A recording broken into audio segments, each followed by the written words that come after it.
Hey everybody, thank you for watching. This is God Speech episode 5. I am Alpha Celestial. Jolly Roger 303. Jackson. And Jackson. So first off, we like to disclose that we are not affiliated with Smite, High Res, or anything of that nature. We're just three guys who come together because we love this game and we enjoy talking about it. You know, it's just one of those things where like things kind of go through our heads while we're living our daily lives, more so than others. But it's been fun doing. This is what, like our 5th episode right now. Yeah, this is episode 5. So I'm excited. I appreciate everybody for coming by and taking a look and watching. So as you can see, we have a new format. We are doing a little bit of new things to kind of make this production value seem a little bit up for what we have. Mm-hmm. So, and then shout out to the man behind the scenes, Pricey Zebra 303. Thank you for your help and your patience. So, and small disclaimer beforehand, this episode is going to definitely be a bit longer than normal Yes. ones because we have a lot to go through. The mid-season update was massive. Yeah, this is the time of the season where they'll try to do a little bit of big things so that the rest of the season all the way up to the winter big patch is in good shape, so they don't have to mess with anything big and they can just do smaller things. Mm-hmm. So we'll try to, and as well, we're not going to go into a lot of detail as we normally do with some of our other God speeches because we're going to try something a little different later on with creating our tier list on how the gods are playing so far. Speaking of which, why are we creating a list just for tier? Like, shouldn't we include the other gods? I completely just stop the show, why don't we? So, okay. So, starting off, one of the new things that we had seen and it wasn't on the update show itself, but it was on their patch notes. So the patch notes is they are adding new AI bots to the custom matches and I'll go down the list here and I'll go really quickly, so bear with me.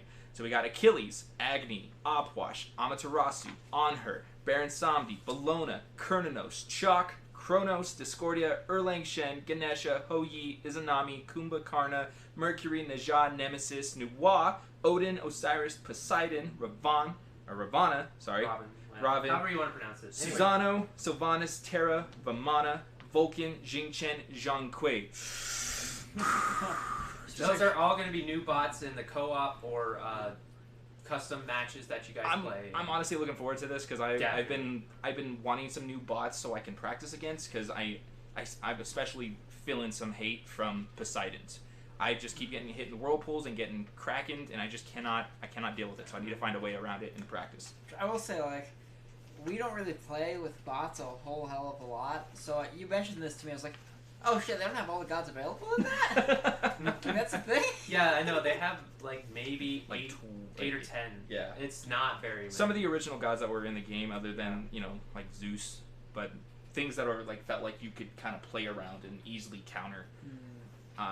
But all right, so that was that part. Now we are going to go on to our boosts and band-aids, and we're going to talk about the gods they just buffed.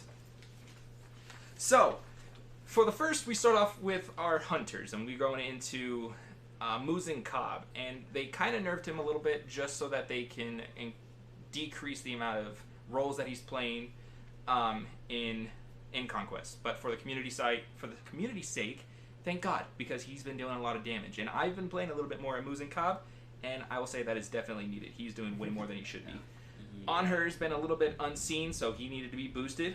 Apollo was boosted. Rama got a little bit of a nerf to his ultimate. Ultimately, it does the same amount of damage. It's just a lot harder and a little bit more skill shoddy. And then speaking of shoddy, we're going to Scotty. Thank you.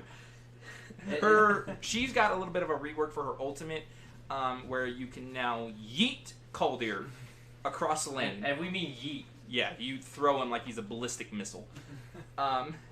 And if he has 0 health, Scotty gets a 10% increase in her power. So good news for all Scotty players. Like, I didn't really care much about Scotty up until, fucking last night. When we faced you guys, when we were Scotty, and then you're like, oh yeah, she's also getting this where she can just fucking yeet the goddamn wolf in me. I'm like, well, that's some bullshit. 'Cause I got fucking wrecked by the wolf without that. So now we're moving on to the mages.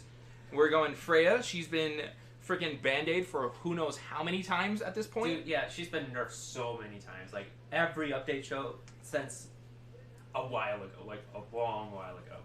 She's been nerfed. But anyway. Then we move on to Isis. She got boosted a little bit to become a little bit more of a tanky kind of support role. She has a little bit more control over her abilities and how they deploy. Then they move on to Merlin. Merlin, they just kind of decrease the damage for his ice stance, as well as put a little bit more time on his deployables to make it seem like it's a little bit more realistic rather than just being instantly there. Yeah, the Blizzard especially, because he just throws that down and you take damage as soon as that goes off. And you don't even see the animation affecting you. Yeah, exactly. So. And that's another theme, is they're going to start throwing second intervals between casting and animation times so that you have a chance to actually react to getting hit by something. By the way, shout out to Zeta Boisoisos. I don't know how to say that. I'm sorry. Because these pictures would not have been possible without him. Follow him on Facebook, Instagram, Twitter. This guy makes, and I don't know if it's a guy, so this person, sorry, this person makes a lot of these pictures for the patch notes, so shout out to him. Credit goes out to him for this picture. And then we moving on to Oleron. So Oleron kind of got a bit of a nerf to his damage towards his second abilities, where it won't deal so much damage after it's fired and refired. So you won't get hit with it as much, but it'll still hurt. And then they shifted him a little bit to kind of make him a little bit more understandable. Mm-hmm. Then we're moving on to Thoth. Thoth got kind of a bit of a boost to his damage, but they kind of made it so where it's you have to hit your abilities. He became a little bit more skill-shotty as he wasn't beforehand. He is now, where if you hit successful people, you get more damage off your abilities. And then you get some type of cooldown buff on it as well. Cooldown reductions if you hit all three of them, basically. Then we're moving on to Zeus. Zeus didn't really get a buff or a nerf this patch. He just kind of got like a shift. And I don't like it that he got put in the nerf section of this one, but I mean, like I said, it's not a nerf. I don't feel like it's a nerf, but you could kind of call it a nerf because it gives people. I really wouldn't. I know it shouldn't be called a nerf, but Zeus agrees with me. They put animation. Like I said, they're shifting it so that you have animation time between, or you have time between casting and animation time, so that you can react to things. So now Zeus's detonate will have an animation where a circle will kind of envelop you, and then as soon as the circle hits you, it'll detonate the lightning instead of it just being instantaneous. You have to kind of guess with your Aegis. Yeah. So then we're moving on to the Guardians, and we're going to Ares. And Ares is Searing Flame is getting a little bit more of a damage boost to it. Fafnir is kind of more of like a balanced patch because he's losing damage on his main ability, but increasing the width of it, so that way you can hit it more. Yeah, because that thing was hard to hit with. So, and then after that, we're going to Warriors. And Chalk, they felt like he's okay. He's an okay character. Sometimes, and I know in the community, there is people who are absolutely broken with him. But they are decreasing the cooldown on Torrents, and his ult will no longer knock players around, but just straight up, rather than just moving them away, because his teamfight potential will now be increased. Now we're moving to Erlang Shen. Erlang, they are decreasing his hybrid potential, rather than... They had tried doing this at the beginning of Season 6 to try to get rid of this, but I guess he kind of slipped through the cracks again, where he was being a little bit too damagey, and then you couldn't kill him. So now they're going to be like, well, either you are going to have to sacrifice your protections for the damage, or you're going to sacrifice your damage for the protections. You can't have either. Mm-hmm. Nike, this one is going to be a little bit more time, because her abilities have been completely reworked. Pricey Zebra is absolutely shouting with joy at this point. So her plan of action, which was her second ability, if any of you didn't know, allowed her other abilities to be amplified so that they could cause different effects. Now, all of those effects have stayed on there, removed plan of action, and replaced that with a shield that will absorb 100% of basic attacks, just the basic attacks, no projectiles, nothing like that, no other like Thoth ability, I think. Yeah. It'll just shield you from basic attacks, and it will push people and kind of like shoot them across the lane a little bit. It'll just push them forward like 5 or 6 units. It's a way of lane blocking potential. Yes. And then after that, like 5-second channeling, it will explode in a certain area. It'll detonate in front of Nike and deal damage, and the more damage she absorbed with the shield, the more damage it deals. Yes. So it's going to be quite an interesting thing, and her ultimate is kind of in between her plan of action and her non-plan of action state. So they kind of sacrifice a little bit. Otherwise, everything else is all plan of actions kind of buffed already. And then we also have to talk about her passive because they hella nerfed that. It used to be that at 3 stacks it would give, what was it, like 6% or 8% damage and 8% movement speed. Yep. And that increased on every single teammate, made Nike a pretty much unstoppable force. And people were just, you didn't realize how much Nike was increasing your team until damage started coming out of nowhere. Yeah, late game, whenever all of a sudden you have all 3 of Nike's laurels, and all of a sudden you're dealing so much more damage to the enemy team, and they don't know what's happening. So, with lieu of all of her abilities becoming more focused on herself, they decreased all of this so that it's very little team fight potential, but it's still there. It's not going to be as huge as it used to be, but it's still going to be there. Mm-hmm. So that's a little bit of Nike. Now we're moving on to Odin. So Odin, his Raven Shout was decreased. They decreased his cooldown to match his leap. So now he'll be using that a little bit more. Hallelujah. Now we're moving to... No, I don't. Now we're moving to Assassin. So we got Nemesis. They increased the health from her Mitigate Shield as well as the damage that it will reflect. Oh, it's more of a change because it used to be where whenever she hit the shield at like first level, it wouldn't reflect the same amount of damage as at 5th level, and it wouldn't give you as much, or would give you like 30% of the health back. Now they're just changing it so that it deals the regular level 5 shield deals the 50% damage or whatever and 100% health back. So whenever the shield takes damage, you gain that back as health. Which will help her survivability go up, of course. Yeah. But now we're moving to Najah. Najah's increased damage ring toss. And then they decrease the slow from 25% per hit to 12.5 to stack twice. And I feel like that slow, as well as the damage they put onto this ring, should be completely wiped out. Because after they changed Najah the last patch, that ring bounce has become unbearable. That thing has made like 50-yard jumps. Yeah, and it's still hitting people. We've seen that go from the front of tower to back of tower, and we don't know why. We do know why, because they fixed it that way. They were like, Najah ring toss, whatever. Anyway, we should move on. We move from Najah to the good stuff, the items of the game. There we go. So, these items... So, these first items that we're talking about, they're not mentioned. And... So the items that we are mentioning now have not been put into the game as of yet, so they don't have the card art as them, so we'll switch back to that in just a moment once we get to that. So the first thing that we're going to be talking about is items that are going to be with your ultimate abilities. So yeah, they're going to add 4 new items, a whole new tree, 4 new items, and they're going to be class-specific items. Arthurian-based. Yes. So first we're talking Hunter's item only.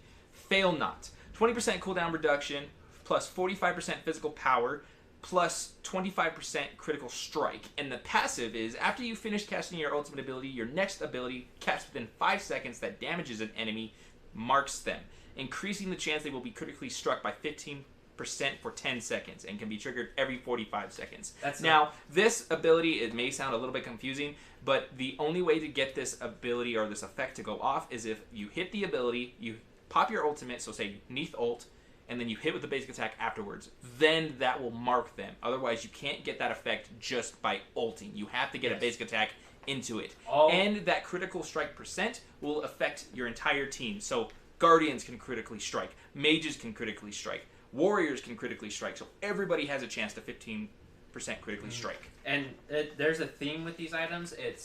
The theme is it can only be triggered every 45 seconds. So basically, whenever you have your ult and then after you use it. But the other thing about it is you have to have the whole ult animation go off first and then hit them afterward. Right. You can't just use the ult and have the passive to go. So there's going to be a lot of something things else. where, so there's going to be a lot of things where this will be useful for some ults and some things that will not. So it's kind of more of like our testing playground thing. Next one is Erendites. This one's for Assassins and Warriors. 10% cooldown reduction, 55% physical power, or 55 plus physical power. And then after casting your ultimate ability, you reveal all enemies within 120 feet of you while moving towards revealed targets. You gain 30% increased movement speed when revealed enemy takes damage from you for the first time. Then they take an additional 40 plus 30% of your physical power. The enemies are revealed for 8 seconds and can trigger every 45 seconds. So that one is pretty much how it is. You literally become a walking ward. And you can... And it's... you see all the enemy gods around you, even through walls, even through player-made objects, towers, all that junk. And then whenever you... And then the reveal only triggers on the god you hit. Yep. So you can see all the gods, but no one up... Or it was everyone else on the team could see them. Sorry, Zeus. And then if you hit someone with a... Was it a basic attack? I'm pretty sure it was. Yes. Whenever you hit them with a basic attack, they get revealed for an additional 8 seconds and take extra damage. Yep. So next we're moving on to the Staff of Mirrodin. This is for mages and guardians. So you get 10% cooldown reduction, 100 plus magical power, and then after casting your ultimate ability, your next ability non-ultimate wow, that's weird. No, I didn't write that. I actually just I didn't write this. I actually just was kind of like I wrote this verbatim to what I had seen on the website. Oh, okay. So your next non-ultimate ability cast within the next 10 seconds will have no cooldown, but will only hit for 70% of its normal damage and heal for 70% of its normal healing. So basically, it's you have an Opwash. You cast your ultimate. After the ultimate is finished, you can throw your X, then you throw your B, and then you can throw your X again for no cooldown cost. And so it'll just be there ready for you, and then you can have almost like 6 corpses waiting for you, and you could just explode it right then and there, dealing a hella damage. That's a really good example. I mean, there's some less good examples, I guess you could say, but we need to move on. So then we're moving to Pridewind, and I'll let you. Pridewind. Okay, so this one is going to be available for all classes, and it's a tank item. So it's going to be kind of interesting. So it gets plus 40 physical protections, plus 40 magical protections, and then it has the passive that says after casting your ultimate ability, you gain a large shield equal to your protections or it's like a percentage of your protections or something like that for 5 seconds. Whenever this shield breaks, either by timing out or being depleted, it explodes and deals magical damage equal to 50% of the shield's health and slowing targets for 25% for 3 seconds, and it can only trigger once every 45 seconds. So basically, what we're seeing here is you ult with Nike and you get 10 trillion% shields, and that's dumb. It is quite dumb. It sounds really dumb. But the shield will explode afterwards, doing that damage. So I mean, it's a nice item. And it's a tank oriented item. You have to build protections if you want the shield to be better and to deal more damage. Yes. So now we're moving. You can't really build it on damage-oriented characters. You have to build it. I mean, you can. It's just less useful. But so now we're moving on to Contagion. Contagion is one of the other newest items in the game. It is basically a anti-heal for physical life still. So it's basically Pestilence, but for physical characters. So now you can. So Pestilence and Contagion does not stack on each other. The only benefit you can have is just having them 2 walking Pestilences pretty much at the same time. 2 anti-heal fields, basically. Yeah. And rather than it stacking on top of each other, you just have one effect. It won't... I feel like I'm confusing myself and confusing everybody else. So you have Pestilence on one god, and you have Contagion on the same god. They won't stack. Only one of the anti-heal auras will affect you. Affect the enemy. Yes. If you have a Pestilence on one god and a Contagion on another god on your team, they also don't stack on each other, but it creates a larger field of anti-heal, basically. Correct. Okay, so after those new items, we can now move on to the items we actually know. So we are going to start off with Demonic Grip. And Demonic Grip they increased the cost of it because it was bought way too much, which is fair. Next, they moved to Hasten Ring. Same reason. They just want to increase the cost, but they'll give you a little bit more magical power for it. If you can see, these are both movement speed and attack or basic attack based items. Correct. They wanted to make sure because these types of characters have been overplayed and overused in the Pro League. Not only mentioning the community, that they were like, yeah, we need to do something about this. So next, they kind of reduced Doom Orb's magical power stacks, but they increased the base power that it gives you. So a little bit of love there. I've been using Doom Orb a little bit more. Not as much as I should, but I've been trying to find builds for it. Spirit of Desolation, they increased the cooldown passive from 1 second to 2 seconds. So now that's going to increase people who have more ability-based things to get more kills or assists. You can use your abilities more.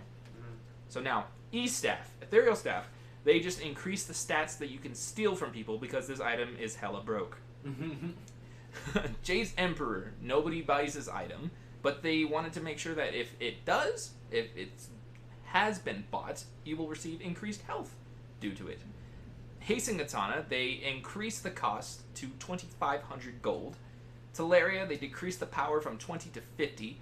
Ninja Boots, they increase the attack speed to 20 to 25% to give hunters some love.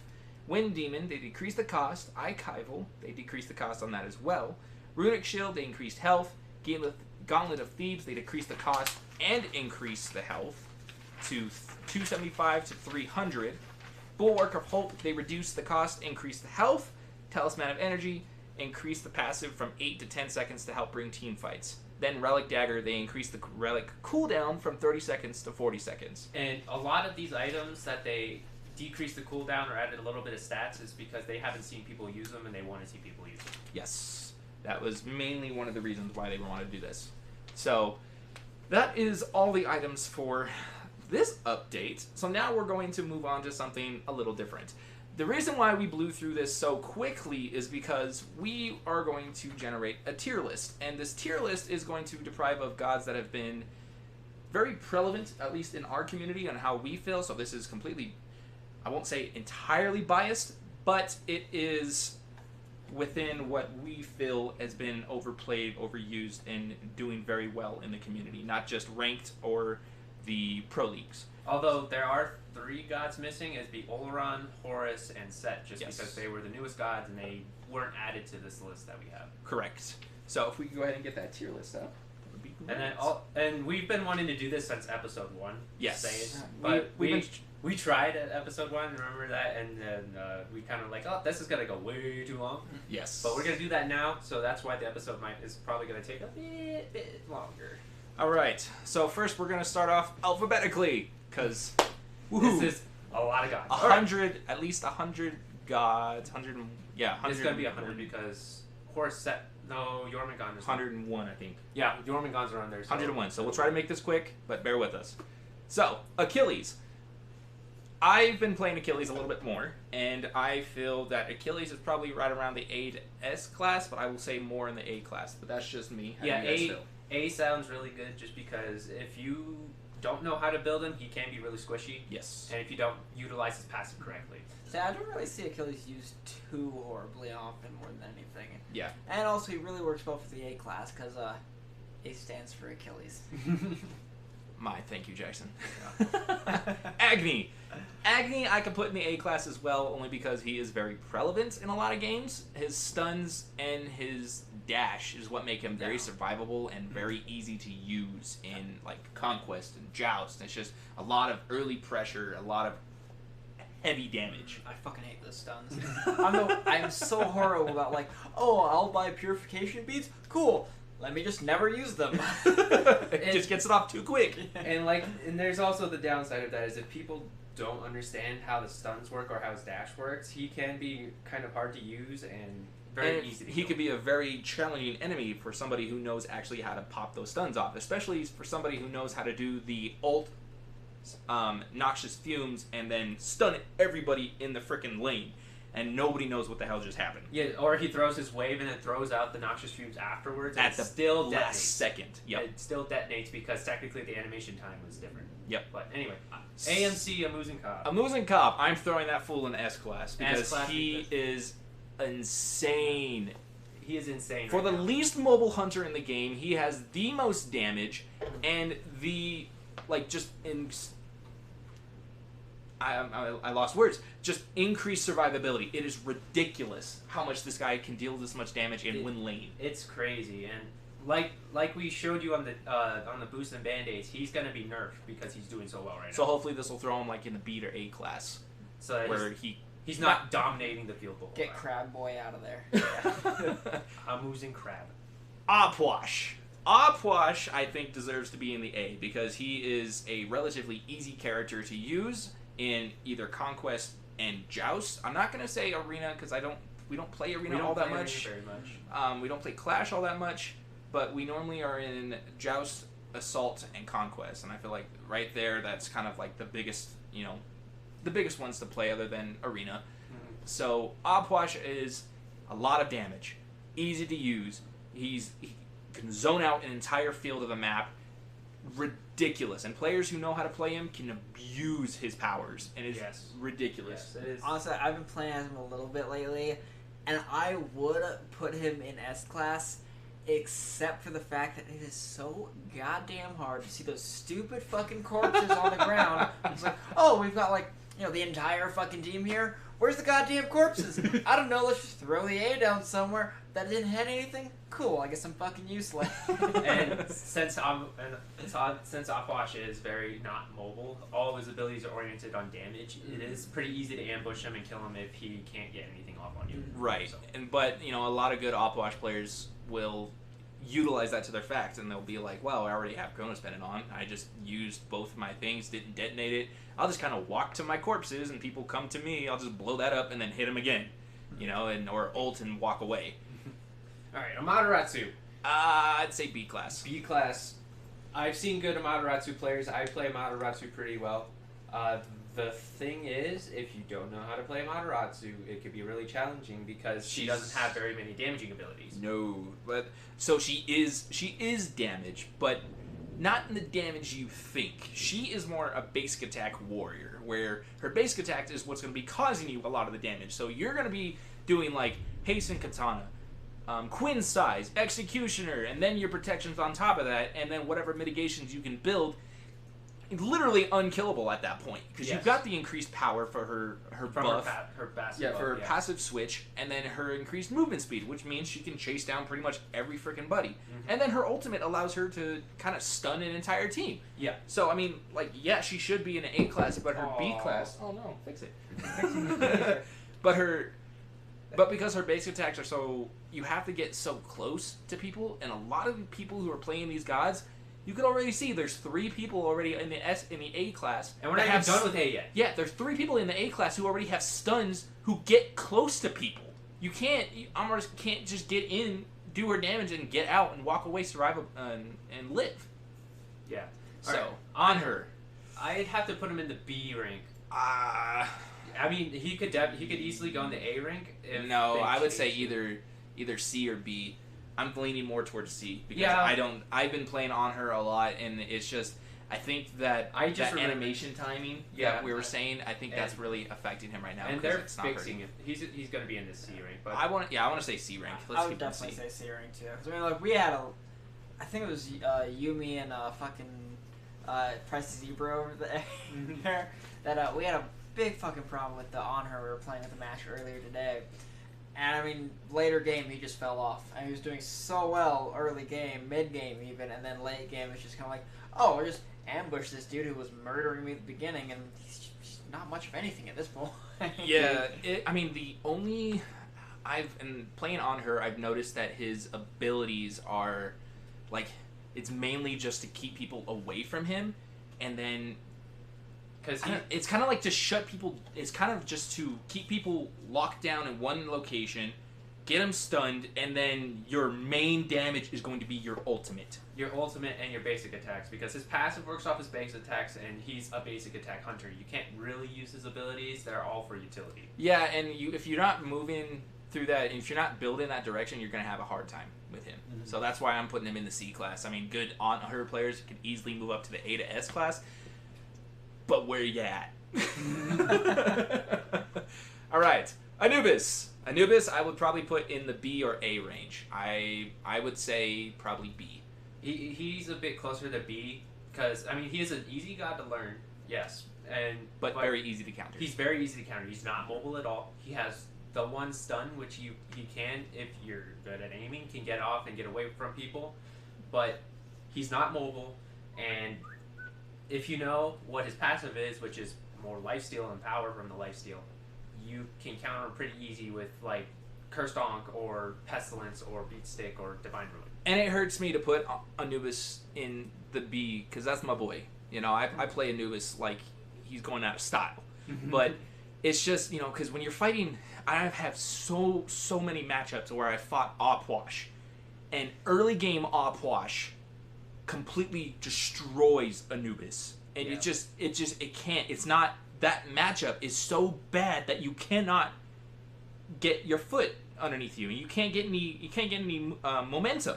It just completely shuts you down. And it won't allow you to build lifesteal as you should. And it hurts your late game because you're no longer viable and you're just gonna rely on your stun ult. And Anubis Opwash can counter that with his ult, and then you just die. So that's what I'm saying. It's just like, it hurts me to put Anubis in B range, but I think he sits well there. Ao Kuang. Ao Kuang's probably in the S class. Just saying. His basic attacks are freaking ridiculous. If you build him right, he's dumb. Alright. And I know there's some people out there that are like, well, he's a mage, you should have, longer range, but the way that they made him is he's an assassin. He don't need it. Yeah, he's an assassin. He has a teleport that turns him invisible, a basic attack boost that can turn into a slow, and a cone for damage, and then he can execute people. And he used to have his passive used to be where he gets more lifesteal the more executes he gets off, but now it's lifesteal for abilities hit. But Ao Kuang is really, really easy to let get out of hand. Yes. Yeah, if you let an Ao Kuang feed, you are automatically going to lose that match. Aphrodite. I'd have to say B class. B class, because you don't see Afro very often, and there are good Afro players. I'm always going to go C. You think so? Yeah, I would say B, and I think Jolly agrees with me with B, only because I've been seeing a lot of Afro players are prevalent, but she's very easy to collapse on. Yeah. And it's not like, like in the C. I can see what you're doing with the C range, where you're like, you're constantly focusing on, your other teammates rather than yourself, but it's her damage with her doves are annoying. Her doves are back annoying. off. Her back is off's annoying. And her ultimate is definitely annoying. But you have somebody who could jump in the back line and wait for those abilities to go off, she's dead. Yeah, there ain't nothing she could do about it. She's a support mage. She's not a damage mage. She's really support heavy. And if you can't protect her, and she gets ganked by the jungler or the assassin in the joust, she just can't do anything. Yeah. So, after Aphrodite, we go into Apollo. Apollo... I'd have to put him in C, just because, he doesn't see much for play. Irrelevance? Or not irrelevance, but just non-played. I don't really see him at all. No one plays him. And he's a good hunter and all, but no one plays him. I didn't realize, and in the patch notes for this update, they actually are increasing his, and that's why we didn't go into details, so we could talk about stuff like this. But his passive, his stacks are now going to be 2 stacks for every god hit, and 1 stacks for minions. So I didn't know that his abilities stack up his passive, which allows him to get that plus 10 extra attack speed. I didn't realize that. I was like, oh man, I'm going to have to start playing some Apollo. In fact, I'm going to have to start playing all these hunters, because on her looking like he can move up to A to B class. Apollo's definitely moving up to A. All these hunters are going to be moving up, so it's going to be nice. Yeah. Arachne, SS. It's like she is the most underplayed, undervalued character in the entire game. Yes. Every time we fight an Arachne, we almost are certain to lose that match. Because it's just it's not her spiders lock you down. Yes, those are easy to kill if you know how to, if you have the damage for it. It's her stun. It's her freaking stun and her basic attacks. Like, we've played against each other, and I played Arachne once, and I demolished them because that stun, as long as you have high enough attack speed, you just go, they're stunned, and then nothing you can do about it. Your other basic attack stim, and they're dead. And you gain all your life back. There's nothing you can do about it, and she can wipe an entire team. She is now the King Arthur of the SS classes. Ridiculous. Yeah. Ares. I'd have to go with D. Just irrelevance. The fact that I could see he's easily countered. He has no mobility. His ultimate is easily countered by everyone on the team having beads. But that's a CC immune ultimate. Yeah, for an ultimate that takes 3 seconds to get off, everyone's like, okay, I have a chain on me, just press beads. The only one I will say it's kind of stupid with her is Daji. But we'll get to that. Daji Aries sometimes, like, they pop the ult and he just rips you back to it, like, oh, you want to fucking go, bitch? Like, yeah, let's do that. Aries is like, come over here! But and you're like, okay. You. His whole team's dead, and you're like, I'm at, like, more than half health, I'll just kill you real quick. Artemis. Artemis is definitely in the A class, I would say. So I was going to say A. Really, really heavily in A, almost S. But Which is weird because if you look at the other two basic attack hunters, Apollo and On Her, you would think they would be in the same class with Artemis. But Artemis's attack buff stim, or her attack speed stim, makes her freaking uncomparable to those two. Because that crap will throw down, it's almost as bad as an Anubis ult on Titan. That's how bad that is. Mm-hmm. It's just ridiculous. And it will solo a Titan. It's crazy. And, I mean, her traps are easy to dodge, but... That's not what you're looking at. You're not. if you're playing against a good Artemis, she will throw the trap on you, and you can't do anything about it. Then hit you with the B, then get you with the speed stim, and then you're dead. Exactly. Nothing you can do about it. I'm just glad it's not critting anymore. It's just doing extra damage. Artio. I mean, Artio's... I would say C class. C class, but barely. Just because she's underplayed, she doesn't see games very often. Mind you, this isn't... We're not talking about Pro League. We're talking about community. Yeah, we're talking about community. What we've seen, what we've played against, can't really say I remember the last time we actually played against her. Exactly, she's not played. But I've done it once, and that was a damage Artio, and I completely wiped face. And like we said, Artio is not a bad god at all. We only put her in the C class because no one plays her, and for irrelevance. And anyone who tries to play her doesn't know how to play her is the problem. Mm-hmm. Right, Athena. Okay, this one is a little bit of a nail. It's tricky to put her somewhere. This will either piss people off or people will understand where I'm coming from. Either you are really good with Athena or you're complete trash with her. So I am putting her in D. Yeah. Literally, the only real way to play Athena... I don't even know because I haven't gotten Athena down and I played everyone. I have one mastery on her and I don't even understand how I got through the fucking games to get that mastery. Like, that's just... I had to have lost a lot of games to get that mastery for her, and I don't think that was on a ×2 worshiper things. Like, I still don't understand how to play this guy. And I will say, I do find that kind of funny that you put her down there after you showed us today that one hit tower. Okay, so that's different. That's different. We actually looked up a freaking build for her, and we had to look that up and figure it out. That was like jungle Athena. That's damage Athena. I could work damage Athena. I can't work support Athena. I don't know how the fuck that begins. Athena's not a guardian to take damage. She's a guardian to deal damage. Which is, I mean... She's more of the mage flex of the guardians, where like, Erlang Shen at the moment, or Osiris is the assassin flex of the warriors. Yeah. It's just... like I said, I don't even know where to begin with her, so I'm putting her in the D class because I know people are good with her. But in my opinion, if you don't know how to play her, you're trash. Yeah. You're just gonna lose. And the only way to learn with her is to play her, but you can't play her because you just suck at her and you're gonna lose every match. You're gonna ult wrong, or someone's going to... You ult to them and they recall the base, and you're like... well, fuck. Guess I'm back here. Willix. I'd have to put her in... I'd say A. A. If you talked to me 2 weeks ago, I would have put her in an S class, but she kind of dropped off the map. Yeah. We know there's people out there who know how to play a Willix really well, but recently we haven't seen her very often, and so at this point we figured out how to counter her. So yeah, she's relevant, but like you said, they haven't seen her all that much, and maybe it's like that weird like little trend where like she's popular, she's not popular, she's popular, she's not popular, where we're kind of, you know, she's kind of on the bottom side of the sine wave versus the top side. Right. So she might become popular again and jump up to S, but who knows? She's got good damage, but If you can miss her abilities and if you miss her abilities and don't know how to play her, she's just kind of stuck. Oh, if you can keep her locked down, she's screwed. Yeah. So. And if you don't have any leaps or any way to get knocked up, she just can't use her ult. Or. I mean, she can and get the stim, but she doesn't get the pull and get the stun. If she can hit you right with her second ability, then yes. But yes, but if you always face her during combat, she can't do anything about it. True. Unless she feather steps you, then do it. If she feather steps that's what I'm saying. You can still turn around fast enough is the thing. You can see the debate's going.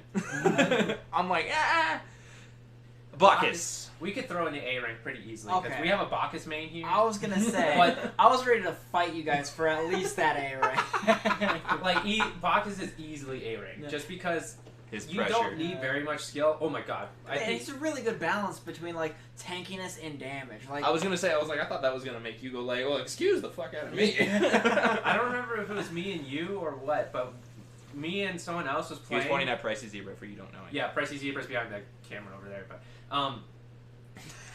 we were. I'm pretty sure it was me and Pricey. We were playing a match with a Bacchus who was using the far out skin, and the Bacchus literally goes into the chat and emotes, "I'm playing high right now." Oh, that was me and you. Oh, was it me and you? Yeah. Anyway, he texted over the chat because he thought our clan was a CNN. Yeah, he thought we were like the news channel CNN. But anyway, he thought we were playing Smite or a news team. we literally played with him. He was playing high, and at that point we were like, you don't need skill or cognitive function to play him well. Well, see, okay, and especially after like a couple patches ago when they made his his X just it's available right off the bat. I mean, you get to put those ability points into actual like damaging abilities really early on, and it can really snowball pretty easily at that point. Mm-hmm. Oh yeah. Blackashura, I definitely put in the A class. At least A. Yeah. His basic attacks are killer. I've wiped an entire team in Joust that I thought I was playing a bot match on, and I was like, wow, either Bakashura is broken or I'm like doing really well with him. Yeah, it's just basically the basic attacks, and once he gets his ult off and you just get the chomped on, you're dead. I'm noticing, I don't know if you guys will see this, but I'm noticing a pattern of what's happening here. The basic attack gods are reigning supreme right now. The ability gods are not. You know? Yeah. It's just, and that's, we barely just hit the B's. Yeah. we still have like 60-something gods to go through, or 80-something We're making good time. We did this in like 10-15 minutes. Anyway, so, not bad. Bear and Samedi. I would definitely put in either a B or A class. Yeah. I'd probably say A. Yeah. I would say B only because he's not played. I would definitely say B, because I mean, a lot of times when we play him, he's either really goddamn annoying, or the person playing him, they can't hit that fucking crisscross bullshit, and it's just like, well, I guess nothing's hitting me then. Yeah, it's he either hits his snake and stuns you and then throws his A down and then his crossbeam, or he just can't hit you. But he is a lot of AoE damage, so it is a lot easier to play him. And then his ultimate, as long as you could just get someone in it, they're pretty much screwed for that couple seconds. But anyway, Bastet. I'd have to put Bastet in C rank. No, I'm gonna argue there. I'm gonna put her in A class. I'm gonna split the difference. I'm gonna say B, because I think she is kind of squishy, but at the same time, her dodging is fucking annoying. Yeah. The only reason I say C, she jumps in and out of battles so goddamn quickly. Fast. That's the thing, though. She throws all of her stuff, or she jumps in, throws all of her stuff down, and leaves. She never does anything else. And at that point, if you can stun her for a good couple seconds, you can really dead. fuck her up. Exactly. Yeah. If you stun her and she can't move, she's dead. She just can't live through it because she's an ambush assassin. You have to throw everything down whenever you're in the fight and then leave. I'm going to argue you there, because I think she's in the A class because of her ability to, like you guys are saying, jump in, dump all of her kit, and then jump out. I have seen her do so much freaking damage just by doing that. I think I played a Joust where she literally wiped the team because she would jump in against a Loki. When he went invisible, she jumped, threw her tigers out, and the tigers freaking hunted him down! I was like, I have never seen that shit ever in my life. See, I don't know though. I still gotta argue for B though, because sure, she's got a good leap, but at the same time, she is squishy to that point that if she goes up against another character that has even just a decent leap, they can still chase her down. See, but So that's it's the not thing though, is that getting like away. she knows she's squishy to start off playing. It's her ultimate that keeps her in the fight It because really is, but- it's like Calder, but 3 of them. But you only have it up every, like, what, 60 or so seconds, and it's... Yeah, but like after you kill somebody, those things will switch targets and like go 100 miles an hour towards the next person, and you can't escape them because when they hit you, they'll slow you. Yeah. That's why I'm arguing 8. I know, I see your point there, but the only reason I'm putting her lower... I think she should be lower on either B or, I guess, not C, really, but B rank, is just because people don't play her as often as they probably should. Fine, even we if could they put do, her they in don't B. leap and use those abilities as well as they can. Like you said, it's a really technical... Her kit is really technical. She has to do it... Not really, if you know how to dump your shit. I know if you know how to dump your shit. Okay, well, we've put plenty of these guys in ranking. Like Athena, like if you know how to do it, like to one-shot bullshit, you could easily put that up in A or S. That's what I'm saying. It's just, but Bastet, you don't need that technicality. You just jump in, do an ability, leave, and you got to kill. But you also have to know how to build her correctly, especially for that, and then know how to aim her abilities. I mean, but that's just saying like that goes for all gods though. I know at that point. but I think Bastet's is a little bit more. You have to be on the learning curve for it, just because you have the thrown ability that has a smaller width than normal, and then a cone in front of you that's okay. a Well, let's say a normal. decent. We can. I'll agree. Let's put her in B. But let's agree to disagree on a decent, competent player. Knows it doesn't need to know the technicality for Bastet. He just knows that thing deals more damage when you throw it off. You know, you're at some point you're like, yeah, this thing obviously hurts when I use it. I don't have to read the ability to know that. Mm-hmm. You know, I'm getting kills off this shit, doing something right. Yeah. Okay, so from Bastet we're going to the warrior goddess herself, Bologna, and I'm throwing Bologna in S class because I have to say D. She just sucks so much. She's the fucking worst. See, he's doing that for a bit. Yeah. Don't mind him. He means to put her S in class. S too. Yeah, he means S class. No, she's annoying as fuck. Her laning capability in Conquest is ridiculous. We did a match last night where I played Fenrir in kind of like the jungle solo lane potential, and man, I got whooped. And it's just, I underestimated the damage that came from Bologna because I was like, oh yeah, I could take her. I could not. I died several times because of that. Oh. How's it going, Rebel? Hello. I will say it is always funny thinking about the lore and while they're going through like different updates and shit like that with the lore. It seems like it's always centered around Bologna. Like, well, I'm gonna fight some people. Let's fuck some shit up. You're like, you're being stereotypical, aren't you? Be like, add some complexity to your character, God. So, after Bologna, we agree Bologna's a little overpowered. We go to Cabrakan. Cabrakan. I feel like he kind of fell off after his Fat Loki stage. Well, I mean, there are people who can play Cabrakan fairly decent, but they don't. Honestly, right. We have to put him really low because even though people know how to play him, he's still either not played or the fact that let's put him in C because I don't think he has relevance in damage area. You don't need. I mean, if you build properly on him to damage wise, and you're not going tank, you obviously can get some kills with him, and you don't need a tutorial to play him. You just know you're going after somebody. But I will keep him lower. He doesn't go any lower because his ultimate is quite useful. Yeah, he can be pretty damaging, but his ultimate can also be on the annoying side on your the annoying teammates. side for your teammates whenever you're trying to get someone and he traps the one person and the other 4 on the other side and your team's on Cabrakan's side and he's like, well, I guess we just can't. Be like, well, we lost that kill. Thanks. He's Yeah. like, my bad. Camazotz. I'm going to put Camazotz in the B because I've been seeing him played a little bit more. I'm not saying S class because he can definitely go up in there, but we've seen S class. Like Pricey and I have seen S class.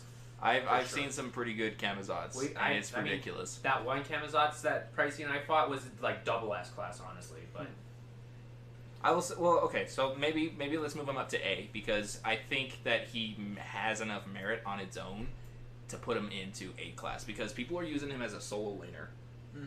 Yeah, people use him as a solo against King Arthur. I mean, I just gotta say something.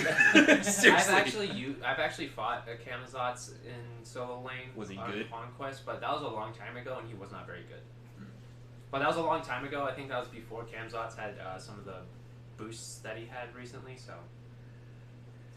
So after Camazotz, we go to Cerberus, and I'd say put Cerberus in the B range because he does deal a lot of damage.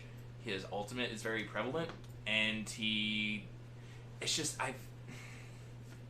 doesn't need any. It's his passive that allows him to be so engaging in a team fight for people who are building lifesteal, people who have healing abilities. He negates that so hard. Yeah. And he has that engage abilities where it just makes it super, super difficult to avoid him. And you're just like, well, I'm just going to go for the backline. And he's like, or I just go for you. And you're like, no, how about no? He's like, and not only that, but I'll bring you to my master. And you're like, I'd rather not. You get Cerberus ulted into a Hades ult, and you're just like, oh, okay. I guess I thought I beat out of this, but I guess it didn't. Alright, Cernos. Kurnanos, I will put him in the B range because he used to be like He A used class, to be really A to S. I would say A class, but yeah, on the verge of S, but nobody's playing him. off. Nobody's playing him. He's Nobody fallen is off. playing a lot of these hunters. And you do have to pay really good attention to your fucking X to make sure you're like, oh, I want to do this kind of damage for this specific situation. I had that a day ago. Yeah, Yesterday you're I on was like like, a lifesteal, and then you were on the lifesteal stance, and then you switched over to the damage stance. You're like, oh, I'm doing more damage I now. was like, I forgot. I should have been doing this. Well, I think that's what it was. I was on Autumn Decay, so I was reducing protections, and I was like, why am I not dealing enough damage? And I was like, oh, it's orange. I should be yellow. It's like, so switch. So, but Chalk, I'd probably put him in the B or C range. I know there are some Chalks out there that are ridiculous. Yeah, we've seen Chalks that are ridiculous, but normal people playing him that have like a decent understanding of all the gods. Or if you have a decent understanding on how to play against him, you can negate him pretty easily. Yeah. I'd say C. We could probably pretty easily put him down into C. Think so? Yeah. I mean, because he is okay. He's pretty decent, but fairly easy to counter. I mean, a lot of his abilities, that fucking hammer is massive. So the second he plants it, some of you are like, well, I know to avoid that. And yeah, it's a lot situational too. He throws it, and if he doesn't teleport it immediately, you just avoid that area for a while. You know what's going to happen there, so you just don't even fucking fuck with it. Mm-hmm. Don't even fucking fuck with it. Don't even fucking fuck Love with that. Shangye, I honestly we have to put her in C because she doesn't see very much play, and it is kind of easy to play around her. But the only reason she isn't any lower or higher, like she's not higher because I don't see a lot of healing capabilities with her. Yeah, I mean she has a heal, but it's a very small heal. Yeah, a lot of people go damage on her. Not enough to really keep her in the game. She's or- really Well, more- it's keep herself, not the rest of her teammates. She's a really mobile mage. Her main damage is her. I will say she's more like a support mage, not as good as Afro or Baron, but mainly because it's. I don't know. I feel like maybe D class. Because I don't see a lot of people. I mean, unless you're going straight damage on her, she doesn't have a lot of relevance. Yeah, like her ult's nice and all, but If you can't counter or come up with something else on top of that, you're kind of screwed. yeah, you kind of have to do that into a team fight. So okay, we can keep her at D. Chernobog, I'm gonna throw Cherno in the A class because I've done some shit with him. That's been quite enjoyable. I have ulted into a Conquest enemy team Titan while they were all coming barreling down mid lane. That was fun. And- Titan was at like 10-15% health, and then he was just like, "Meow!" because one of their teammates decided to back, and they gave me the perfect opportunity. Cherno's global presence, I will put him in the A class. His abilities are ridiculous. And it's not because his X, it's his A. His A passive, like Artemis, gives him this super power buff that allows him just to rip through people. Mm-hmm. And his B gives him some survivability, but I have come to terms with he is not great against Poseidon. just Yeah. not because. And soon enough, he won't be great against Nike either. He's gonna ult on Nike. Nike's gonna turn around, put up her shield, and just go Throw him back against the the wall. fuck up. I could already see that happening so hard. Just Nike throwing somebody against the wall and just going. Bah, bah, bah, bah, bah, bah. They can't move. And just Oh, I want to see that. oh my god. That would just be great. Gracie's just sitting over there like, I'm gonna do that as much as possible now. See, and it kind of makes me sad that you can't have like multiple of the same god match just to screw around. Well, So I when want to this- see like you ping pong. kinda You can't. With the god. Assault 2.0 is what you could do with Yeah, that. Assault 2.0. So if that happens Or if and you Nike have- comes I in, want to see some Nike ping pong. yeah, I want to see some too. Have a Morrigan go around as a Nike, just No, come on, assault ping pong. Everybody Nike, everybody just wall up and just push the entire lane. It's the only ability you're allowed to use. Come on, no one's getting through. Alright, Chiron. Oh No, honestly, even better, just get behind them and just wall them Well, into dude, your own tower. Yeah, but that's the thing. That's the funny part because like when people's like, "All right, we'll jump behind him," you just go, "Turn around." Pricey is just dying behind the camera. Okay, I'm sorry. Chiron. We have to put Chiron in C. No, I'm gonna put him in A class as well because Pricey knows what I'm talking about. His damage is ridiculous. You get a snowball going on him, and he is just gone. Okay, I guess he can have some really good damage, but if you don't know, I don't think you need a tutorial for him, man. you don't really, really need do a not. tutorial, but I mean, the only thing you need to know is his cleanse is the only thing that's doing something technical that you have no idea. Like half the time you get out of the shit because of your cleanse, and you're like, yeah. But I also haven't seen Chiron very often. okay, That's we could it. probably put him in B. Yeah. And it's not that he isn't bad or anything. It's just people don't understand that he's actually good. Hell, that's a shame. I know, it's a shame because all these like B and C classes that are actually really good and people just don't play them. And it's like Speaking of the next one, Baron Kronos, I would probably put in the B range as well because not a lot of people playing him, but I mean he's still got some damage. You can absolutely destroy with a Kronos if you know how to play him. Oh, yeah. But people don't play him very often. Mm-mm. All right. So next, Kukulin. I don't know. That's a kind of hard one because The only one that we feel like we've been seeing playing Kukulin is Shady. yeah, But he doesn't even build Kukulin right. He just goes straight damage. He just goes Kukulin. basic attack damage. Boy. I mean, don't get me wrong, the thing fucking hurts, but like, going tank Kukulin is quite, yeah, I have to beastie. say either B or C just because he doesn't see play. I would say C. Yeah, C only He because used to doesn't be see relevant play. in the solo lane and Conquest, but I think after Erlang, Achilles, and King Arthur, I think he just went. Yeah. All right, Cupid.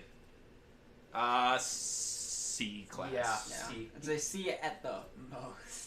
It seemed like there was a while there where Cupid was doing pretty well, and you were actually playing really well with him, but Yeah, he's he's starting to drop off. He's fallen off. It's I easy think- to avoid him. Yeah. Did- Love is not in the air. Did there? No. Afro and Cupid are not.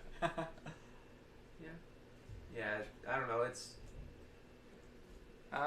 We could probably take a quick break real quick just so that we can gather ourselves and We're gonna take a get quick some- break before we get to the D. all right. yeah, let's go ahead and just throw it to break.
everybody, and welcome back. We are back with some more God Speech, and currently we are doing a tier list. We just got, thanks to Jackson, to the D.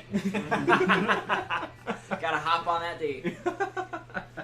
So, you know, alrighty. all that fun stuff.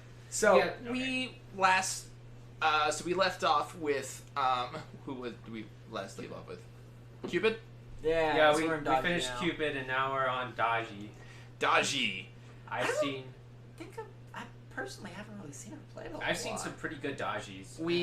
I think Allied German, one of our teammates on Council of Nine, has had some unfortunate run-ins with Daji, but I would probably put Daji in the B class because it's a lot of like Loki ambush tactics. It's a lot of Loki, a lot of ambush tactics, but also she has bleed damage, so I mean, it's not like you shouldn't know how to play her, but it's just if you know how to combo it, you can get a more effectiveness out of it. But if you just try to do something, it's not going to work. I don't know. I did find it kind of funny because there was a long time there where they had released her and they didn't come out with any other gods for the longest time. So she's just like sitting there like, new god, oh, there's Daji, and I just never fucking saw her. Really? I don't know. I don't see her very often. yeah, she's not very Interesting. played, but B rank sounds pretty good for her. Right? Yeah. Discordia. I would probably put in the B rank as well. Yeah. I mean, she's got a lot of damage. I mean, if you build her right, she's good. Not a lot of people playing her, though. Yeah. Every time I see her play it, I just get distracted thinking about Discord. That's all I can ever think of when I fucking see her at. Okay. Erlang Shen. Wow, that was pretty good. You almost sounded like him. Yeah, I know, right? When we get to Ho Yi, we gotta have a contest. See who can sound more like Ho Yi. Okay, so Erlang Shen, I'm going to put in... Damn, that's hard. I'd have to say B, because not very many... I think A class, because his survivability and the whole reason they're patching him. I'd agree with A. Like, it seems like he can be really hard to kill if it's a good player. No, I agree with you completely. The only reason I say B is because we don't see him very often. True, but when we do see him, it's almost he's winning every match. Yeah. That's why I'm thinking A. Fafnir, I think I'm putting in the D area. Yeah.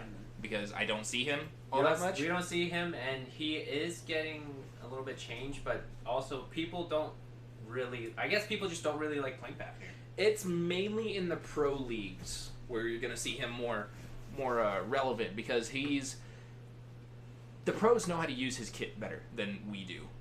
Yeah. Yeah, you know what? Just throw Fafnir in the freaking irrelevant. You might as well, because for the community-wise... We gotta have one person in there. I mean, for community-wise, he's not that good. Yeah, no one plays him, and then, I mean, we're going to have to throw Mercury in irrelevant anyway, because no one plays Mercury anymore either, but anyway, hey, we'll you're get there skipping when we get 20 there. letters. I know, we'll get there when we get there. Just ignore that comment for now. Fenrir. I'd say B. B rank? B. Only because of his flex capability. You'd have to say A. You Personally. think so? Yeah, I mean, honestly, From last night. played well. I mean, especially last night, but like, we've seen him played really well. Like, if you remember when we tried to join that tournament that we don't talk about. Oh, we've talked about it. We've talked about how we got whooped. Yeah, he's got great presence to where, I mean... He's got ambush tactics. The second he's up close to you, like, even fucking 10, 15 units, he's on your ass. Yeah, that's true. I mean, he can pull you from tower, get you out of there, or he can pull you into his own tower, or you can be a dickhead and you can use him to pull people into your fucking base. Sorry, Carmen. I'd say A. You think so? I think he can be played really well. Okay. I mean, Yeah. Look at that. Look at that. Jackson's freaking upping up somebody. Yeah. There we go. He's learning. He's learning. Freya is dumb. Ugh. Freya is extra dumb. I don't know. I don't really see all that much Freya, honestly. I I mean, know, other than like- the pro leagues being... Pro leagues are like Freya's hyper carry. And Yeah, and you I'm go like- into the casual. You go into casual setting and you don't see her often. Nope. I definitely would say probably B or C for Freya. In the community-wise. I'm not saying... Yeah, this is definitely community-driven list. Like, This is not even, like, ranked at this point. Because this is... I mean, some of this could be put towards ranked. But, I mean, this is... I'm not looking to ban Freya in my ranked games. Because I'm not... I mean, you got other people... You got Oleron, I mean, Oleron's not ranked anyways. Yeah. But you got other people who are throwing in like a mage and a warrior in the freaking duo lane, and they're not even carry worth. You know, it's like a baron and a horse, and you're like, how? And they win lane over it. You're like, what in the world just happened? Or how about that time that we were playing, what was it, Baron, and you were playing, what hunter were you playing? Hachiman? Yeah, we were playing Baron Hachiman, and we destroyed that lane. That's what I'm saying. Yeah, it's I guess dual lane's kind of a weird lane to go into, but Freya, just putting a B for now, because honestly, you don't see very much play with her in the community, and this is a very community-driven list. And so, yeah, so we probably put her in probably like, yeah, I agree with that. Ganesh, I will probably put in the B ranked as well because he is. Okay. He's a good body block. He's a good body block, but I mean, because he is very tanky, but he's a very pure support. To where I mean. I'll argue that. Yeah, I'll argue that. He has unintentional damage that you do not know. Hella argue that. That's fair. He can't do good damage. Pricey's behind the camera pointing at me because if you guys have he gets like streams, 4 kills with Ganesh, and half the time we're not even there to confirm him, and he's just like, he's like, what garbage are you guys letting Ganesh getting kills? I was like, we're not around you. How are you getting these kills in the first place? I'd have to actually argue more for A though, because sure, then he can do the damage, but he's also very good for team buffs. Like any team fight, Ganesh can turn that very quickly. Yeah. I mean, it's look at this guy, man. Let's throw Ganesh in the A rank because, like, I mean, if you guys watched our streams and you see me play Ganesh, you know Ganesh is kind of really dumb. I mean, especially in this guy's playing hands. It, like when I play him, I'm not great at putting him towards damage, but I can still contribute a lot towards the team, towards buffing our own team in team fights, and also someone's running away. Fuck you, I'm gonna grab your ass and throw you back towards my team. I think that you're thinking of Sobek. Well, I mean, you do the trample and you grab him and you throw him behind your head. Are you sure you just grab him and then you knock him up a little bit after you're done. Doesn't it throw you behind him? No, he just kind of grabs you and stuns you in place. I know Mercury, whenever he dashes around you, he could throw you a direction and Sobek. I think that's what you're thinking. Throws him behind I think you used to play with Joshua. I thought you put him behind him. I think you used to play with Joshua when you'd root and he'd grab him with Mercury and throw him behind you, and you were just like, "Yeah, I did it. I did it. Look at me go. Fuck you, Joshua. I'm an elephant." All right, Geb. Oh my god, I'm throwing Geb in the freaking like S class, dude. I have seen some crazy Gebs. I have not seen Geb very often, but if you're, I'm saying that because his shield is ridiculous, his A ability is ridiculous, and his freaking his mobile ability. The amount of mobile he has, yeah. It's just ridiculous, and I'm only throwing him in this place because this guy. I'm shouting out to the dude who I played, and I was on my stream, and you can look back, I think it was just this last weekend. I was getting my ass whooped. I was playing as a Chernobog with a Hercules and a Geb. I was doing okay and decent for a fair amount of the game until the Poseidon and Cerberus decided to just gang up on me and kill me. I died 12 times through the course of a 30-minute match. Every minute I got ulted by Poseidon and died, one-shotted. Do you know what Geb was doing? Geb would throw a shield on himself, use his mobile ability, hit Poseidon. Poseidon would go flying with like full health to about mid-health, and then Geb would kind of like just walk on up to Phoenix and just go wham, slam down on the ground and fucking dead. And I was like, what? And then if he wasn't dead, he would use the mobile ability again, cancel it, get up, and just go smack. 300 damage right there. And I was like, what the fuck are you doing? He had 16 kills and 9 deaths by the end of that game. He surpassed me as Chernobog. I was like, what? It was mainly because he had Polynomicon on a Geb, but the rest of his kit was completely like support. And he had like Polynomicon and Soul Reaver, but all support. I was just like, how are you dealing this much damage with this type of character? I was like, this is ridiculous. And he was even putting Cerberus down. It was ridiculous. I was like, my god. Jesus. So that's why I'm throwing him up there. I don't know about you guys, but he's in my... I mean, He's my savior. That's what S stands for, savior. I mean, like I said, I haven't seen Geb very often, and I understand that he can be really good. It's just sometimes people have a hard time understanding that Geb is a tanky tank, not a damage tank. I think I can argue he can jungle. Yeah, I know. I solo. understand. Like I said, there are some people who know how to do that. It's just the normal people. I'd say normal people, but the average player. Nobody knows. The normies? The normies, the average Geb player, doesn't deal as much damage. He plays more tank, so. Fair enough. Okay. You can keep him in the S. That's fine though. Guan Yu. I am throwing him into the B rank. He's good and all. Yeah. Not a lot played. He doesn't see very much play, and like the people who do play him though are like basically ranked gods. Yes, because they know how to use his kit effectively, and you know it's like we had one game where like this Guan Yu didn't use his ultimate to the fullest ability. He would just use it purely for the stun. Yeah, he would literally press the ultimate button, run up to you, cancel it so that he get the stun on you, and that's it. And then he'd just wipe you at that point, and I was just like, touche, Guan Yu, touche. Hachiman. I'd probably put either B or C. You know, I'd say C. You think so? Yeah, I agree with C. Because people don't play him, and it's kind of hard to play him. Period. Yeah, his eagle eye is an ability is something you're like underestimate. Almost a basic attack hunter, but he uses his abilities more than he uses his. It's like a hybrid of both. You know. Yeah. So C rank. And I don't know. It just seems like he's fallen off since a while ago. Because I remember he used to be really good. He used to box out Ho Yi. Yeah, that's how good he was. Super good, and he just fell off the curve at some point, and we don't know when that was. I don't know either. Yeah, that was weird. I think they might have nerfed his A ability, his Heavenly Banner. They nerfed it, but then they rebuffed it. But even still, I don't think that brought him back up. Yeah. Hades. Good. Hades is good. I'm throwing him in A class. A class for sure. I could agree with that. Because his aggressiveness, like, it's just... so Vulcan is known for his aggressiveness and his ability just to kind of wave clear and keep people isolated in one spot. I, as Hades, got up behind this Vulcan and literally was the bane of his existence because of it. Because he was like, I'm going to put my turret down right here. I was like, that's cute. Right up behind you. And he was like, but no! But my turret. But my meatball grinder. Especially his ult, just being able to drag everyone into that one spot. He's like, get over! Like, in a team fight, everyone has their ult ready. You can easily team wipe if you have your Hades going first. Especially, like, because my Hades, I like to is focused out the back lane.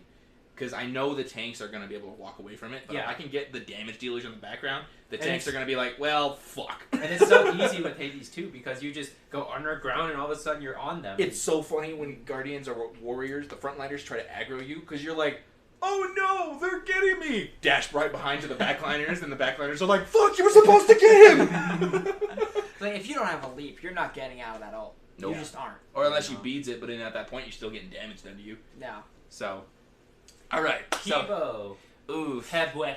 Habwa. I will put him in the C class because I mean, in my own experience, I cannot deal enough damage with him. I've gotten put into shame by fucking Zhang Kui with him. Well, Zhang Kui's last, but come on. No, I'm just saying that's how I know. bad I Zhang was Kui doing. is dumb, but Hebwe, he is a high damage, low cooldown type of mage, but he's his the health pool. squishiest thing in. His health pool is ridiculous. If you're not building lifesteal on him on the first point, don't even bother trying to play him because you're not going to survive. You're not going to have survivability. You're not going to live long enough to do any damage whatsoever. Unless you can literally one-shot anyone, you're not going to be able to do anything. Nope. So he's going to have to go into like the C rank because I agree. There's no real way for him to go any higher unless you've actually played him for like years. I agree. Hell, I'd probably put in the B rank because she is either really good or really bad.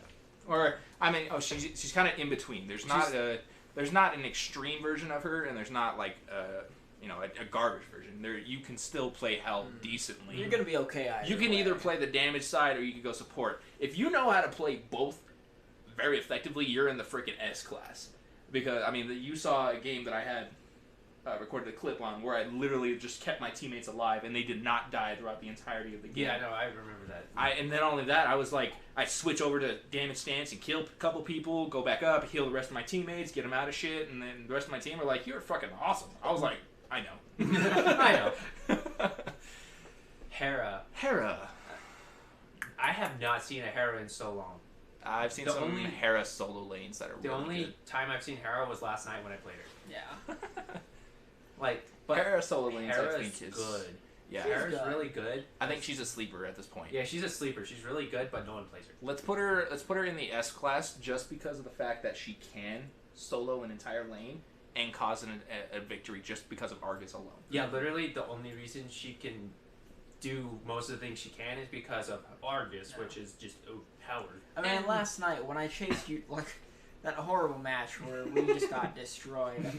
To be fair, you guys did wipe us the first game. It was like our backs against the wall, but you got the victory. That's why we chose that comp for that game. Yeah, because we were like, we're gonna win this one. But when I chased you down and killed you, the only reason I got that is because Argus had just died. Yeah. Otherwise, you would have just turned around like, "Oh, you're coming after me, bitch!" Argus is like, "Step up, and you're like, "I don't want it." No, bye. You looking at my girl, huh? The ultimate cock blocker. And then Hercules. Hercules. I would say at least A. You think so? Oh yeah, I mean like he has such good damage, and if you play him right, amazing survivability. Like the timing of that B. Pricey in the background going whack, whack. Okay. His basic attacks hurt. Yeah, absolutely. I mean like if you can time that B well, like Everest releases hell upon you, you're like, oh, you just want to do that? You press your B, and it's back. Mm-hmm. It's just, you have great Did you do the I do have Bracer of Undoing that I told you to do last night? The Bracer of Undoing relic? No. But I'm horrible about remembering these. Anyway, but no, there is one Hercules that Pricey and I have seen that sucked so much. Or no, I don't know if it was AFK? No. Well, I mean, what? I don't remember if you were with me or not, but there was this Hercules that went damage Hercules, and he just couldn't do anything. And I was like, you don't play damage Hercules, you play He already has decent damage. You play tank hybrid Hercules, so he's got to have some tankiness to him. I kind of lost a second. I'm sorry. I kind of blanked out for a second. But yeah, so I agree. No, I agree with the Hercules in the fullest. Yes. Being an A rank. How ye? Oh, yeet! That was on point. We won. Okay, your turn. No. Ho Yi is in the. Can we get a Ho Yi from Pricey Zebra? Oh. No. Okay. Damn. Okay, I tried. Sorry, guys. All right. So Ho Yi. I'm probably gonna put B because I just That's true. People who don't play him very often. Or just try it real quick. I had one match where it was like, this dude was throwing out his X ability, but then he would throw out the, what you call it? The Mark of the Crow? Yeah, he'd throw out Mark of the Crow afterwards. And I was like, this guy doesn't know how to use it. Then the next time he did it, he actually stunned me. I was like, fuck! Damn it, I spoke too soon. I was like, thank God, nobody knows how to use that. Literally, you just throw Mark of the Crow as soon as possible. That shit, though, is so stupid because, like, you literally hiding behind a wall, and Ho Yi's like, is someone over there? And it highlights and boop, there he is. And you're like, fuck you, how did you know I was back here? Literally with Ho, you constantly tap the A button hoping that it just gets on someone. You're like, oh, there's someone! Yeah, so I'm putting him there only just because of just relevance. He's not being played a lot. He's not very played, but he is really good. We say that, but our next games he's going to show up. Oh, yeah. I mean, I played him before, and I do really well. I kill people behind tower with him. It's really funny. Because they're like, in Joust especially, how the lane goes from straight to curved. And the people sit on the back of the tower, you just aim the ricochet on the left side or the right side, wherever the curve on the wall is, and you just bounce it off that and kill them in the back. And they're like, can't do anything about it. And just to go to chat real quick, Karma, it's pronounced Ho Yi. And no, he's not a ho.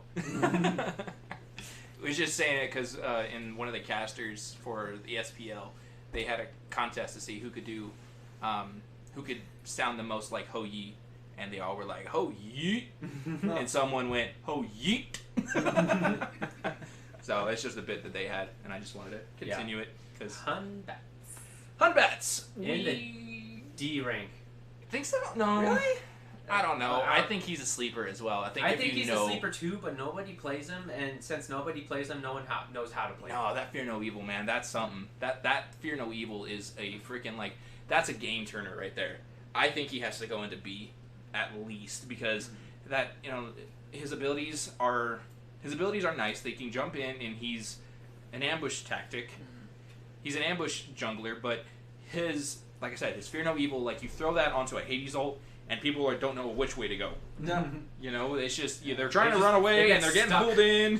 They just get stuck in a ring around Hades. More than anything, he doesn't have, like, a huge learning curve. You know, like, I just started playing him last night for the first time during that match. You were teleporting, like, freaking ridiculous. I was like, how the hell did you know how to do that? You were like, boing, boing, boing, boop, right in my face. And I was like, what the fuck? He's not too hard to learn. Like, I didn't look anything up beforehand. I didn't ask you. It's just like...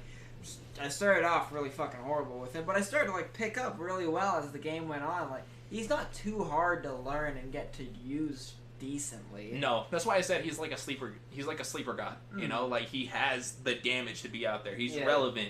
I mean, he's not that relevant to be constantly played, but his damage will definitely exceed that. And that's he does have very, very, like, quick, like, starting speed. I mean, it was really funny to play as him for the first time because I'm like, oh, let's leave tower. I'm like, let's fucking go! Well, that was due to the fountain just in Conquest because everybody gets that movement beast. Well, still, even outside of that, he's a very quick god. He is. He very much is. Isis. Isis C. is another sleeper. I would say C for her. And then as soon as Isis gets her change buff, she's gonna. Okay, hold on. I might have to take a second because to redact my C because I have Spirit Ball. No. I know you played Isis and whooped butt with Isis, didn't you? Yeah, it was an assault. So I had gotten I originally gotten set in a 3 assassin ranked, but it was. I traded him out and got Vulcan. Then someone was like, oh, I want Vulcan. And I was like, all right, fine, I'll take Vulcan. And then, he gave me Fenrir. And I was like, all right, I can play Fenrir. And then the guy who plays Isis was like, I want Fenrir. I was like, okay, fine, I'll play Isis.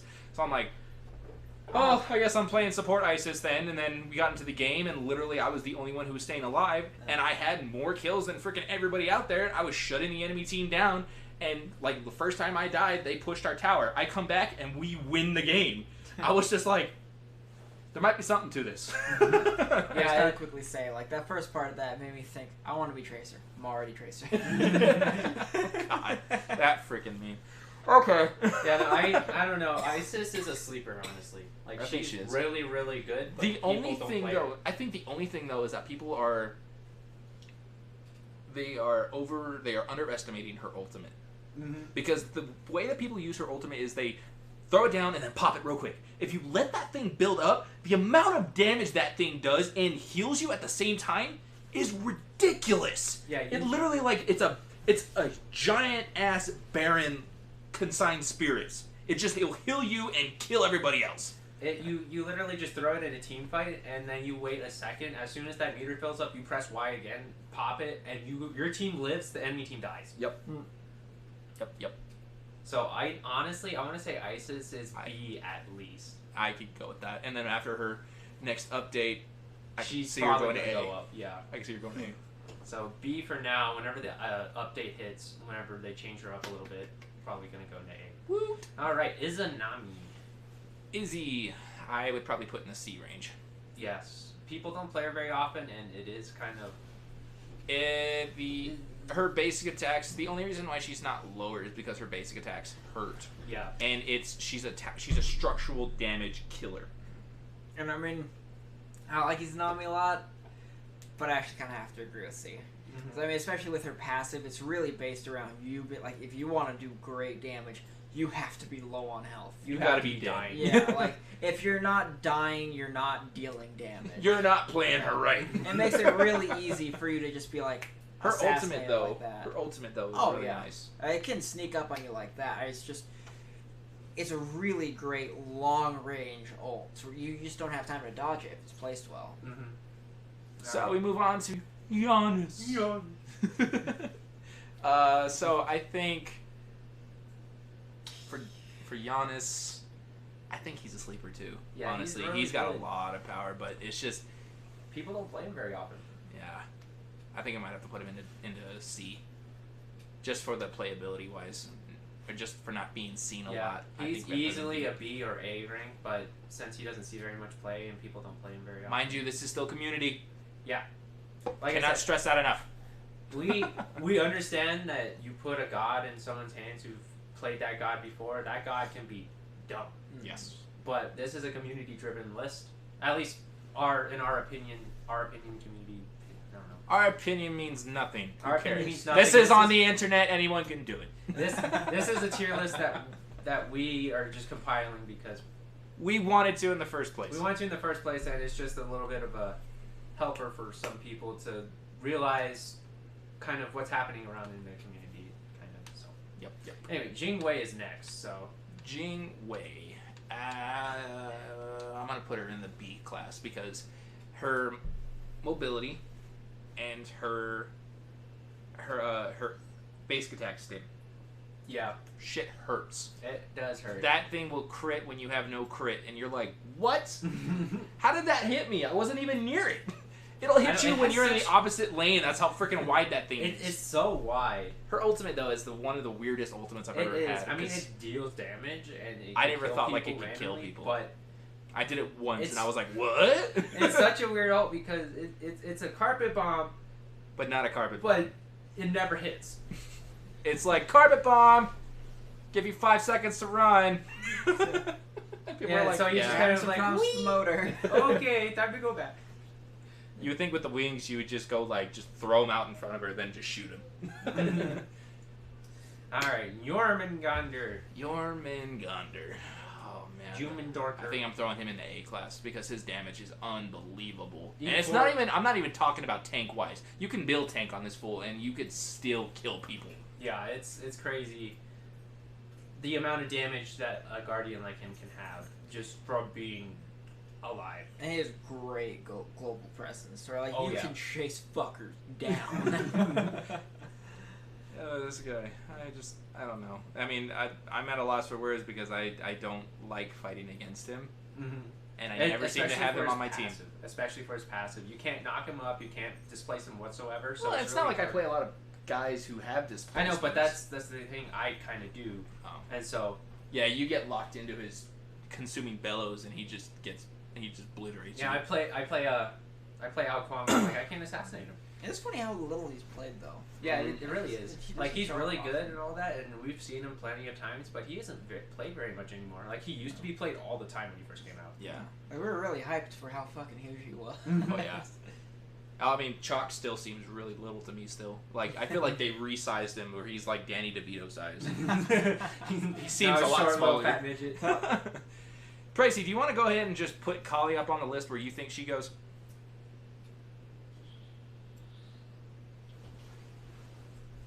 Based off of your experiences with her? We'll give it a second. He has to think about it. Shall we play the Jeopardy theme song real quick? Oh my god. So while we talk about this, we'll discuss it on our own, but he will place her where he thinks, oh, in the A class. Or in the B class. B class, huh? In B class, I mean, I guess I could see that. She's really basic attack oriented. Yeah. Very basic attack oriented, and she does have the stun, which allows her to stay in on people, but she is really squishy. Just California girls, they're okay. You think so? I think she's a sleeper. Honestly, she could be in like the S. I think like she's A or double S S. class. I think she's Really? double S. I really think so. She has the potential to turn an entire fight around. That's potential. But I mean, you got. Should we have a B or a P tier? Yeah, you can say to beat off. I was like, what are you saying? Oh, turned to a whole different kind of stream. That's not happening. Okay. Well, I mean, I'm okay with that. There's I think it's mostly the only reason the learning curve on her. is the learning curve and the fact that you really have to know Kali's abilities and her workaround to actually turn a battle. So I agree. Kepri. Khepri I might put in the A class because his root and his just aggressiveness, top tier. I haven't seen Khepri very often. I've had some Khepris who throw out the ultimates to save me last minute. I mean, we have a friend that's a Khepri main, and she's just like, "You're alive still." No, she throws that thing she cross maps that thing, and you're like, "How did you get me? How did you get me? I was dead." It's like I was dead for like 3 days, and you still resurrected me. I was like, "How?" The enemy team's like, "What?" All right, King Arthur. S at least. Still think so? I know some people kind of. He's kind of fallen off lately, and I know that. I'd probably put him in the A because he has fallen off.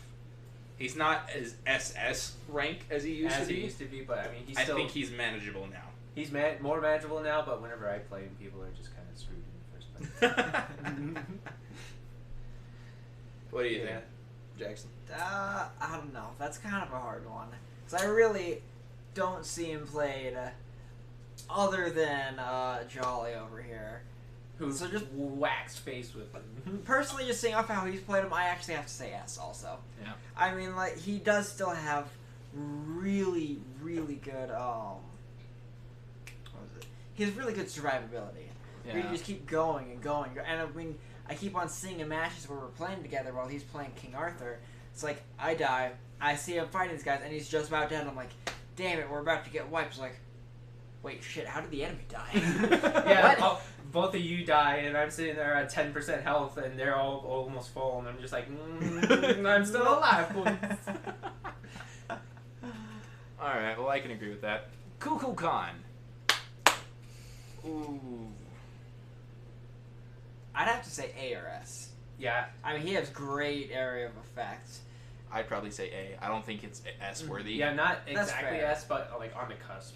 I think it's just the amount of You can see all the stuff coming. yeah, it's Yeah, the that's combo. fair. It's the combo that comes along with it. If you can anticipate someone's anticipation of your movements, so like you're like, oh, I'm gonna throw a tornado down here. They're like, oh, I know you're gonna do that. And you're like, oh, fake. He does have great reach to like get into tower dives and shit like that. Oh, it's funny, especially when people don't know you're there. It's like a raw snipe.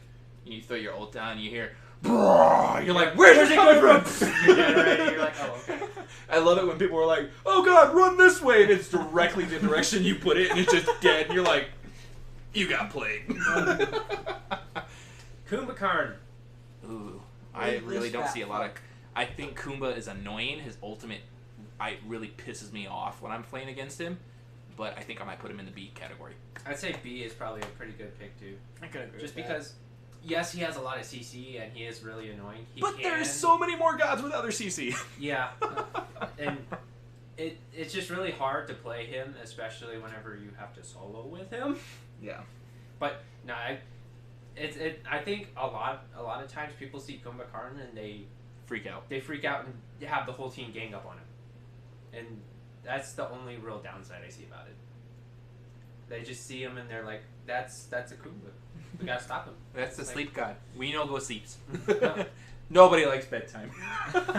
Kuzenbo. I have not seen Kuzenbo in so long. No, I haven't seen him either. I think I'm putting him in the C class. Only because he's not played right now. He's so damage. good. Yeah, he has a lot of damage He and potential. Is really good, honestly, but I have not seen him for the past like 50 or so games. Yeah.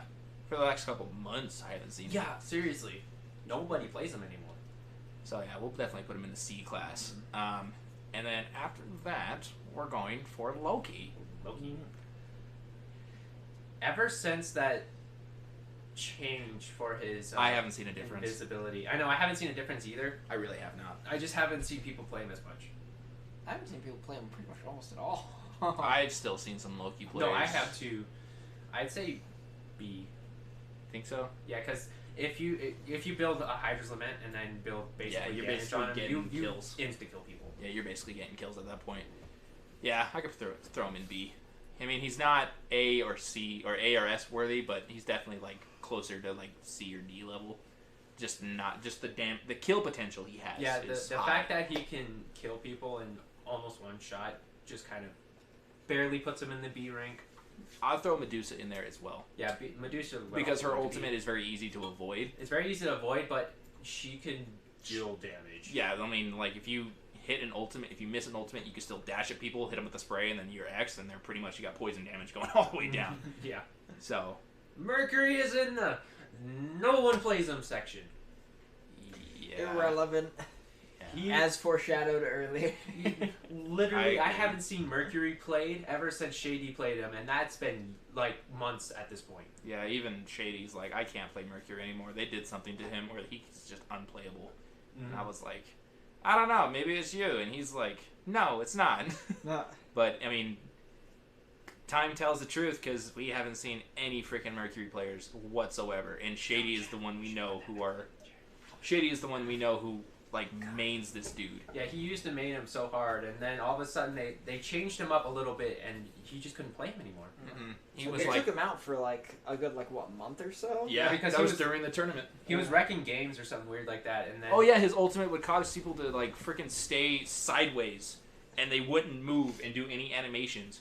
And so people were like, well, he's breaking the game. Great, let's just take him out. And so they took him out for a while. They probably changed him up somehow. Came back and changed, man.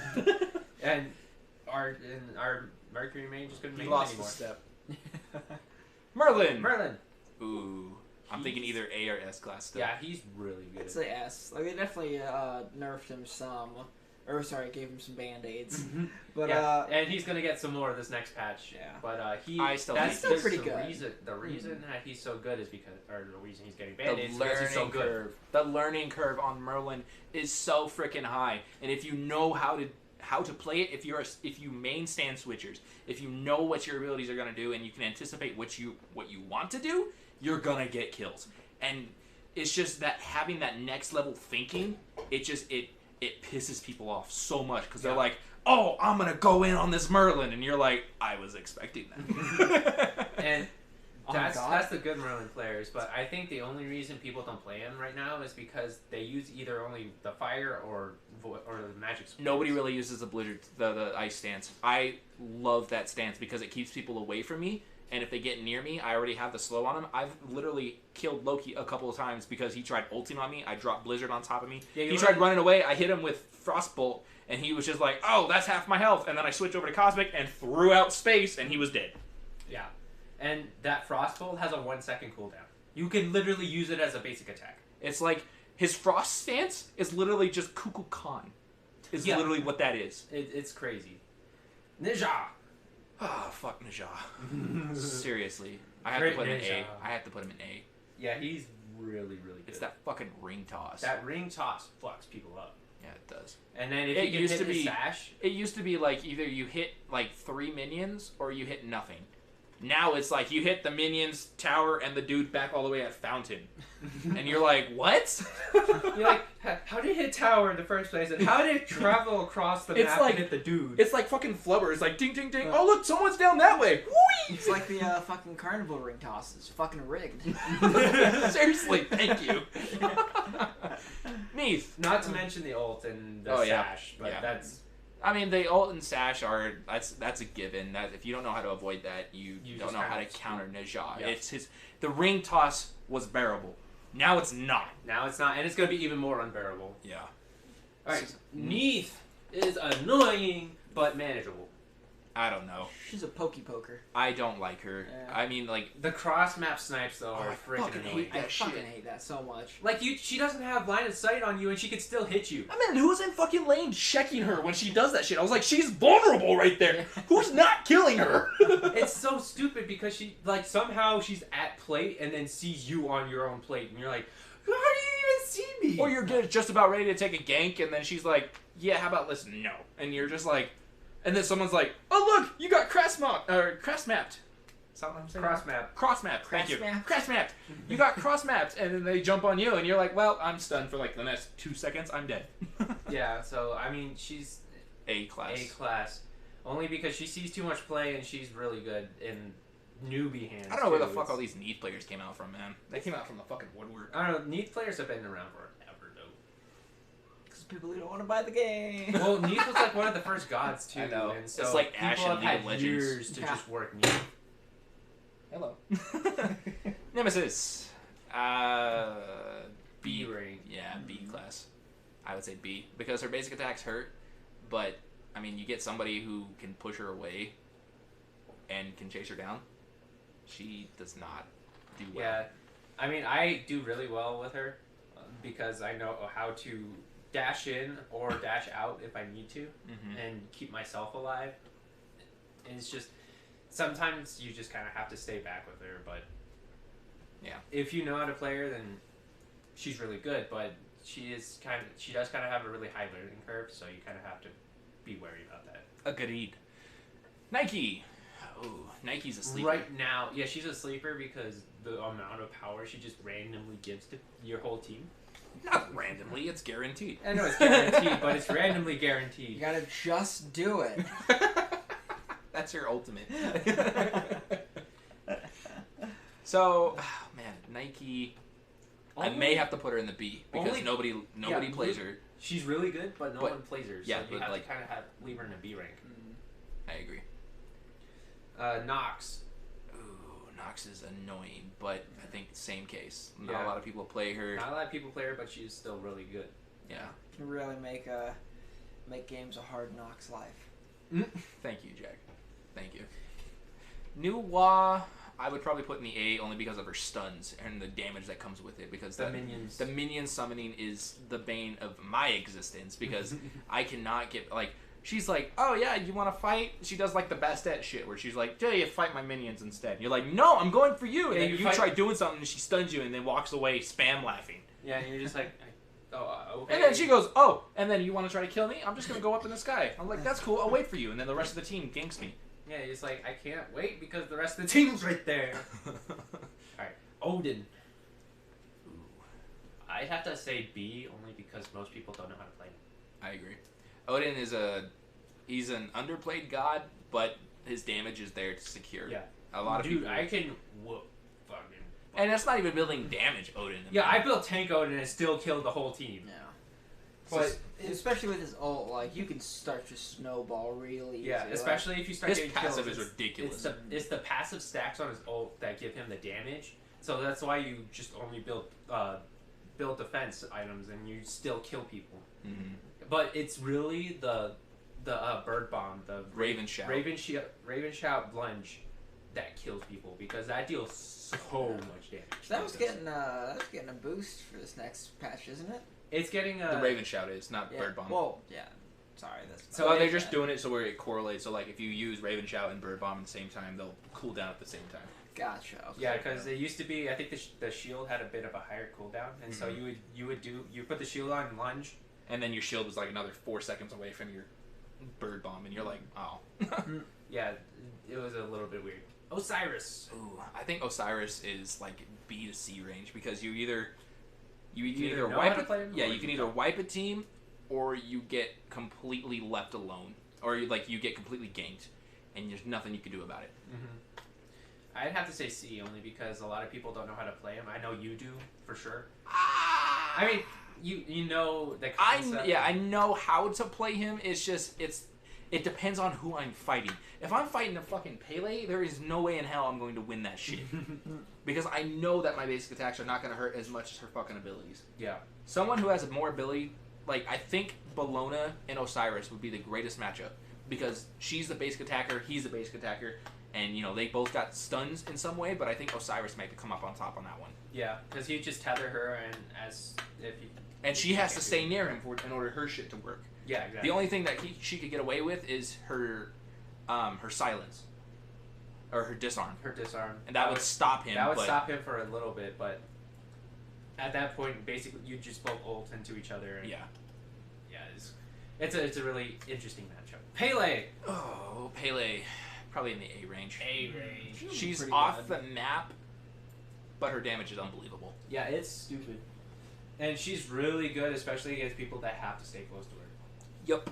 Her ultimate can kill people. Her ultimate can kill people really easily. Her knockup just keeps people away from her. It's Secures kills is what it does. Yeah. Poseidon's in the S class. Yeah, I agree with that. His fucking He's Kraken annoying hurts. as hell. Yeah. You literally throw a Kraken and throw a Whirlpool and they Yeah, just you do it die. the opposite way. You do a whirlpool, and then people are like, "Oh, I get to walk out for a second," or then you got a Kraken coming, and everyone's like, "I can't dash! Oh shit!" That was my problem. Yeah. And then it doesn't help that he has a basic attack stim. No, you know, like you get knocked up, and if you're not dead at that point, He you just throw comes in- tidal wave and then hit them with a basic attack, and at that point they should be dead. If not, you're not playing Poseidon right. Raw. I'll let you guys decide Raw, because in my mind I think Raw's a OP character, especially in my Ra hands. is really, really good, but I don't think a lot of people know how to play him like that. I don't know. I don't think he's too hard to learn. Yeah, exactly. He's He's a not too very hard to easy learn. character. Yeah. But the thing is that, like, yeah, he's an easy character, but his lane dominance is ridiculous. I have lasted against people who were, like, trying to anti-heal me, and I'm like, you ain't gonna do shit to me. It's like, especially if you don't even use that for healing, you just throw it out on them. Yeah, I'm like, what are they gonna do about that? And You're not most healing of the time, yourself. yeah, most of the time I'm like, I don't even worry about the healing. At some point later in the game, I'll go into Lifesteal. I'll go Typhoon's Fang into Bancroft's Talon. That shit will give me so much damage. It is ridiculous. My snipe goes from like 600 damage to almost like 1100. Yeah, It'll kill people. It's crazy. I'd say just S class barely.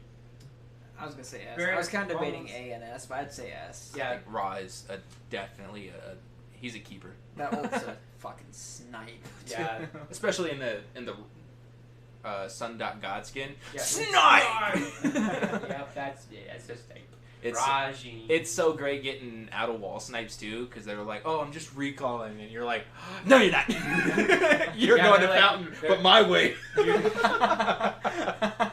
They're sitting in damage on the Joust map, and they're like, "Okay, I'm safe back here." Nope.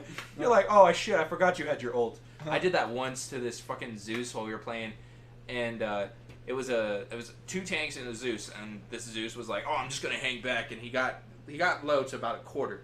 And I was like, I just got my ult, and he threw his shield out, and it was like the shield was right here, my eyesight, and then Zeus was back in tower. And I held my Y, and I was just sitting there, and I was looking, and all of a sudden I stepped forward just a little bit, and he got in the cursor, and then he started to recall, and I was like, I wonder. And so I just went, snipe, and then boop, kill, and I was like, damn, that was right down the barrel between his shield and me. And I was like, he didn't even see that shit coming. Yeah, that's crazy. Rajin honestly has to be A at least. A. Because His ultimate hurts and his X hurts. Mm-hmm. He's got a lot of pressure, but I think Ra can deal with him. Yeah. Rom. Rom probably a B class. Yeah, because he's good and all. It's just hitting those skill shots on the ult is That'll bring you down. He's no Artemis. He's no Artemis, that's for But sure. he's a hyper carry. Rat. Ratatosker. I'll let y'all do that. He can be special. Ratatosker, I could probably put in the C class. Yeah. He's annoying, but he can be dealt with. He can. I mean, if you can, like, Thanatos, I know could deal with him very well. You know, if you just get silence, I think you're kind of screwed because you're ability based with Ratatosker. You have basic attacks, sure, but you're going to be using Hydra's Lament to go in between those basic attacks to secure your kills. And if you can't get your basic attacks off, you're screwed. So yeah, I'll put him in the C range. Ravana. Ooh. I might put him in the C too. He's got damage, but you know, if you can collapse on him, he's kind of screwed. Yeah, and in Pricey's opinion, after he got changed from a warrior to an assassin, it felt like and even the Pro Leagues, they were playing this warrior as an assassin, and they were like, Hydras was like, well, what if we just make him an assassin? And then Pro Leagues were like, That's well, how not about what we want. Yeah, they were like, how about we just not play him They were anymore? They were playing him as an assassin because he had all of the warrior stuff with his mobility, with all of his abilities. Yep. And then once they decreased some of the stuff, it made it way harder to play him, and it didn't make him as utilizable. Pricey Zebra behind the scenes, everybody, he's giving his opinion. Woo! But he won't ho ye. Because they killed my main. So now we're moving on to Scylla. I think Scylla is in the A because for her sure. damage is unbearable. It doesn't matter if she's early game trash. Her just late game, just going up to rank 20. Gives her 80 extra power. Yeah, no, it's just that's That's a too whole much item's damage. worth of power. That's too much damage for that little girl. She don't need that much damage. Don't need it. Circuit. I probably put her in the C range. I don't see a lot of her. You don't see a lot. And of when I do, she does wreck face, but That's so far few in between. Yeah, that's like one game in every like 15 or 20. It's not very many. I'm throwing Scotty in that S class. Oh yeah. She is automatically on my ban list in every fucking game because I'm like, I do not want that shit against me. That was Scotty. ridiculous. Dumb. Especially with that new patch coming out for that. Oh, So it was yeah. like rocketing goddamn wolves. You're like, well, Hades is jumping in. Go, Calder. So, Sobek. What do I want for Sobek? You think C? Sobek doesn't see very much play, and even He when does do a lot of damage, he but does a lot of damage, but he's not very. I mean, support-wise, I think support-wise, he's not. skill shoddy. Yeah, he's really shoddy, especially since most of his abilities are based on trying to put a god down, I guess, more or less. He's trying to like he's the setup guy. Yeah. I think what he is. He's the setup to where he's like, all right, well, I'll get these guys right for the picking, and if he doesn't have the right team, he doesn't play can't well. He can't do very He can't play well, yeah. Soul, I'd probably put in the B. yeah, to a solid B. She's good, especially in the right hands, but not very many people play her. Yeah. And sometimes some people do play her. If you just can kinda suck anticipate as her it. movements, you can kill her. And I mean, I understand her ult's pretty good and all, but you miss with that ult a lot. That ult is like a containment thing. You're just like, I just don't want you passing this line. Mm-hmm. And people were like, okay. Okay. Some people are like, I'm ballsy enough to go like, well, you put your ult down right there. I'm just gonna walk around and collapse on you anyways. And then she's like, ah. And then you just circle them with your ult. You weren't supposed to do that. I call speed hacks. Sun Wukong. Sun Wukong. Definitely an A. I would at say, least, yeah, because he's got we've seen plenty of Sun Wukongs that are just dumb. I was playing a game as Sun Wukong and I was just fucking around, honestly. I didn't mean to do this, but this chalk that I was fighting against, it was a lot of damage on this team. Nobody went tank. And I was going to do the same route, but then I was like, because I saw the amount of damage I was doing, chalk was kind of harassing me a little bit, but I was still surviving. And I was just like, well, it's like I could go defensive. It's like, but I kind of want to flex. And so I was like, Pricey in the background, like, I've made Sun Wukong, that's what you do. and I was like, yeah, you know, and then I gotta say, though, the tiger stuns are ridiculous, especially on people who do not build protections. That shit will chomp you half your health, and you're just like, well, there goes, I'm dead. Yep. I secured half of my kills just by using the slow and the X, and then the tiger to confirm it. And then when people were like, oh, we can get him down and just ults up, and then people, I think I fooled a couple of people with that ult because they were like, oh, I'm gonna get you, and then I walk around the corner while I'm ulting or firing it up, and I just go up in the sky, and they're like, they killed it, and they're like, Where'd he go? the fuck? And then they got like quarter left health, and I'm like, whack, I'm gonna kill you.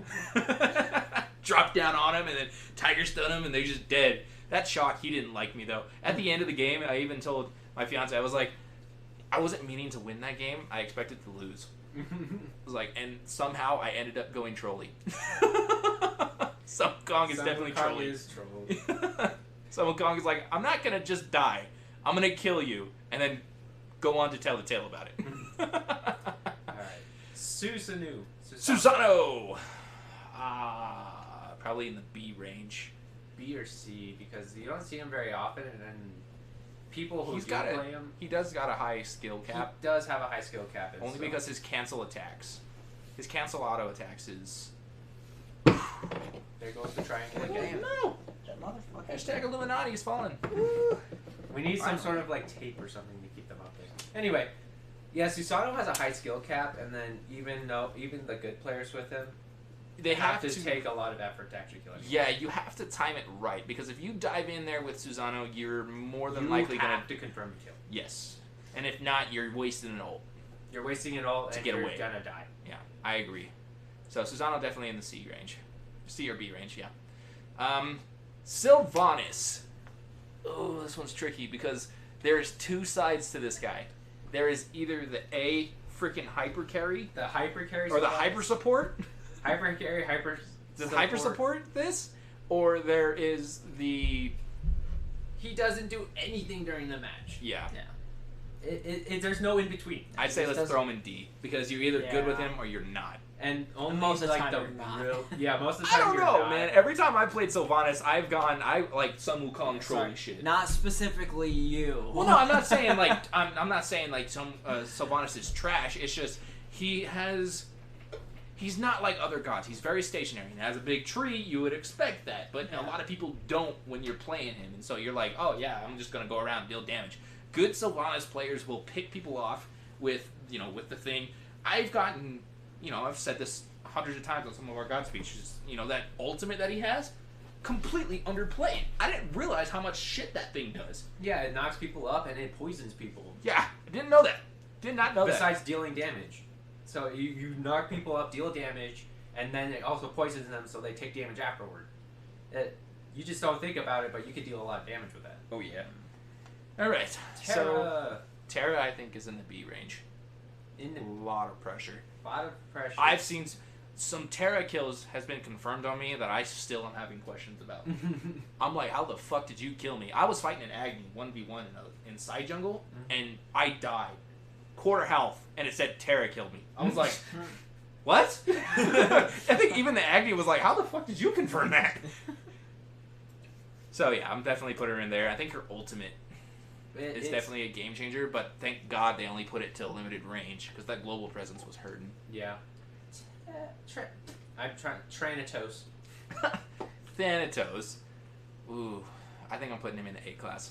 Yeah, I was gonna say he's pretty high up there, and I've been especially seeing for a lot of the people. higher skill level people that actually can play him really well. Shout out to El Pollo Ruben for his freaking devastating Thanatos that I've had to fight the past couple of streams. God damn. And I just diamond Thanatos, so I should have been expecting this, and I thought I could counter it, and I could not do it. I was like, how are you dealing so much damage to me? Thanatos is kind of hard to counter, but as long as you can dodge his scythe. But that's the thing, though, is that like when you're good at Thanatos, Yeah, you can't dodge that. you can't dodge that shit because he predicts what you're gonna do, and you're like, ha, I'll step this way, and And you're the like, scythe is there, you're like, or you're like, I'm just gonna squiggle in the middle, and he's like, funny, I'm just gonna hit you right in the middle, and you're like, oh, I should have expected that. you should have expected that, but instead I got hit. Alright, Morrigan. The Morrigan, the only reason I don't see her played is because people... High skill cap. She requires really high because she requires you to know every single god. Yes. Because her ultimate is you become a copy of a god on the battlefield. And so... And with their items and power level. Literally, you have to know how to play the god you're transforming into. Mm-hmm. Agreed. And so... I think in the B to C range. Yeah. Only because she does bring damage, but the skill cap on her is very high. C, only reason to put her to C is because the skill cap. Yeah. So I agree. Thor, I would put in C as well. He's Yeah. not played all that much. His damage is kind of there. Kind of mediocre. I was playing Thanatos last night, or Thor last night, and it was really hard to counter somebody like Nemesis. Mhm. You know, and especially when Thor's like, basically like, Did we win that game? yeah, we did. Okay, I was like, I'm pretty Winions. sure we won that game. Winions that one. I was playing Ganesh and I was like, At this point, I think Thoth is irrelevant. yes. No one plays Thoth. I have not seen him in an actual match for a long time. It is very, very hard to play him. Mm-hmm. And it's not like it's hard. It's just It's not like he's bad either. It's No. just he's like irrelevant. he's a hyper mage. Yeah, you either know how to play him really well, and you can play him really well. You should Or- be expecting your damage late game. If Yeah. you're trying to confirm things in early game, You're you might as well playing not yourself. play. Yeah, you're playing yourself. You're playing yourself. Tier, I'm throwing in that A class. Yes, A class for sure. That's not even a discussion. He's just ridiculous. Yeah, tier is dumb. Sorry, Jack. You don't get to say. Especially whenever you stance switch into the defensive stance and you just heal all the damage you took. I'm looking at the freaking the knockup. Grab. The attack and the attack stance, the knockup. That shit hurts. It's dumb. It deals so much damage, and you get pushed all the way back down lane, and you can't do Hurts. anything about it. Euler, Euler say B. B range because He's does, middle of the pack.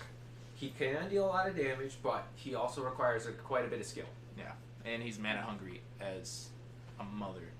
Yeah. Next after that is Vomit, or Vamana, however you want to say that. Yeah, I think in the Hindu, all the A's at the end of the name are silent. But anyway. So Vamana. I'll let He's you. really I'll let you situational. and Jolly kind of discuss this one because you had a very interesting fight last night with the Vamana. Yeah. Honestly, I'd have to say for Vamana, I'd have to put him in A or S. Because, I mean, I always have fucking problems with him. I cannot kill that little monkey fuck. He's a little fat midget dude. I meant more like monk. Big baby. Not monkey, but...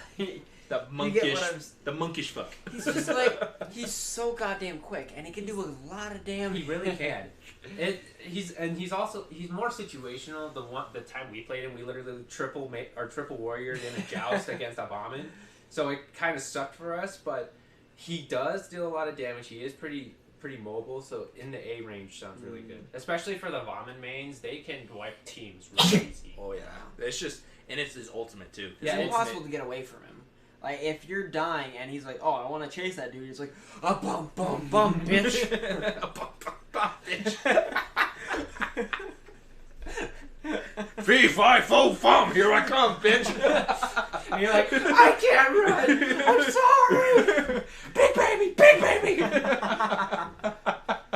Vulcan. I have to put him in the B range. I would say either B or A. I think A class because his damage is up there, but if you know what, I think B. B's fair enough.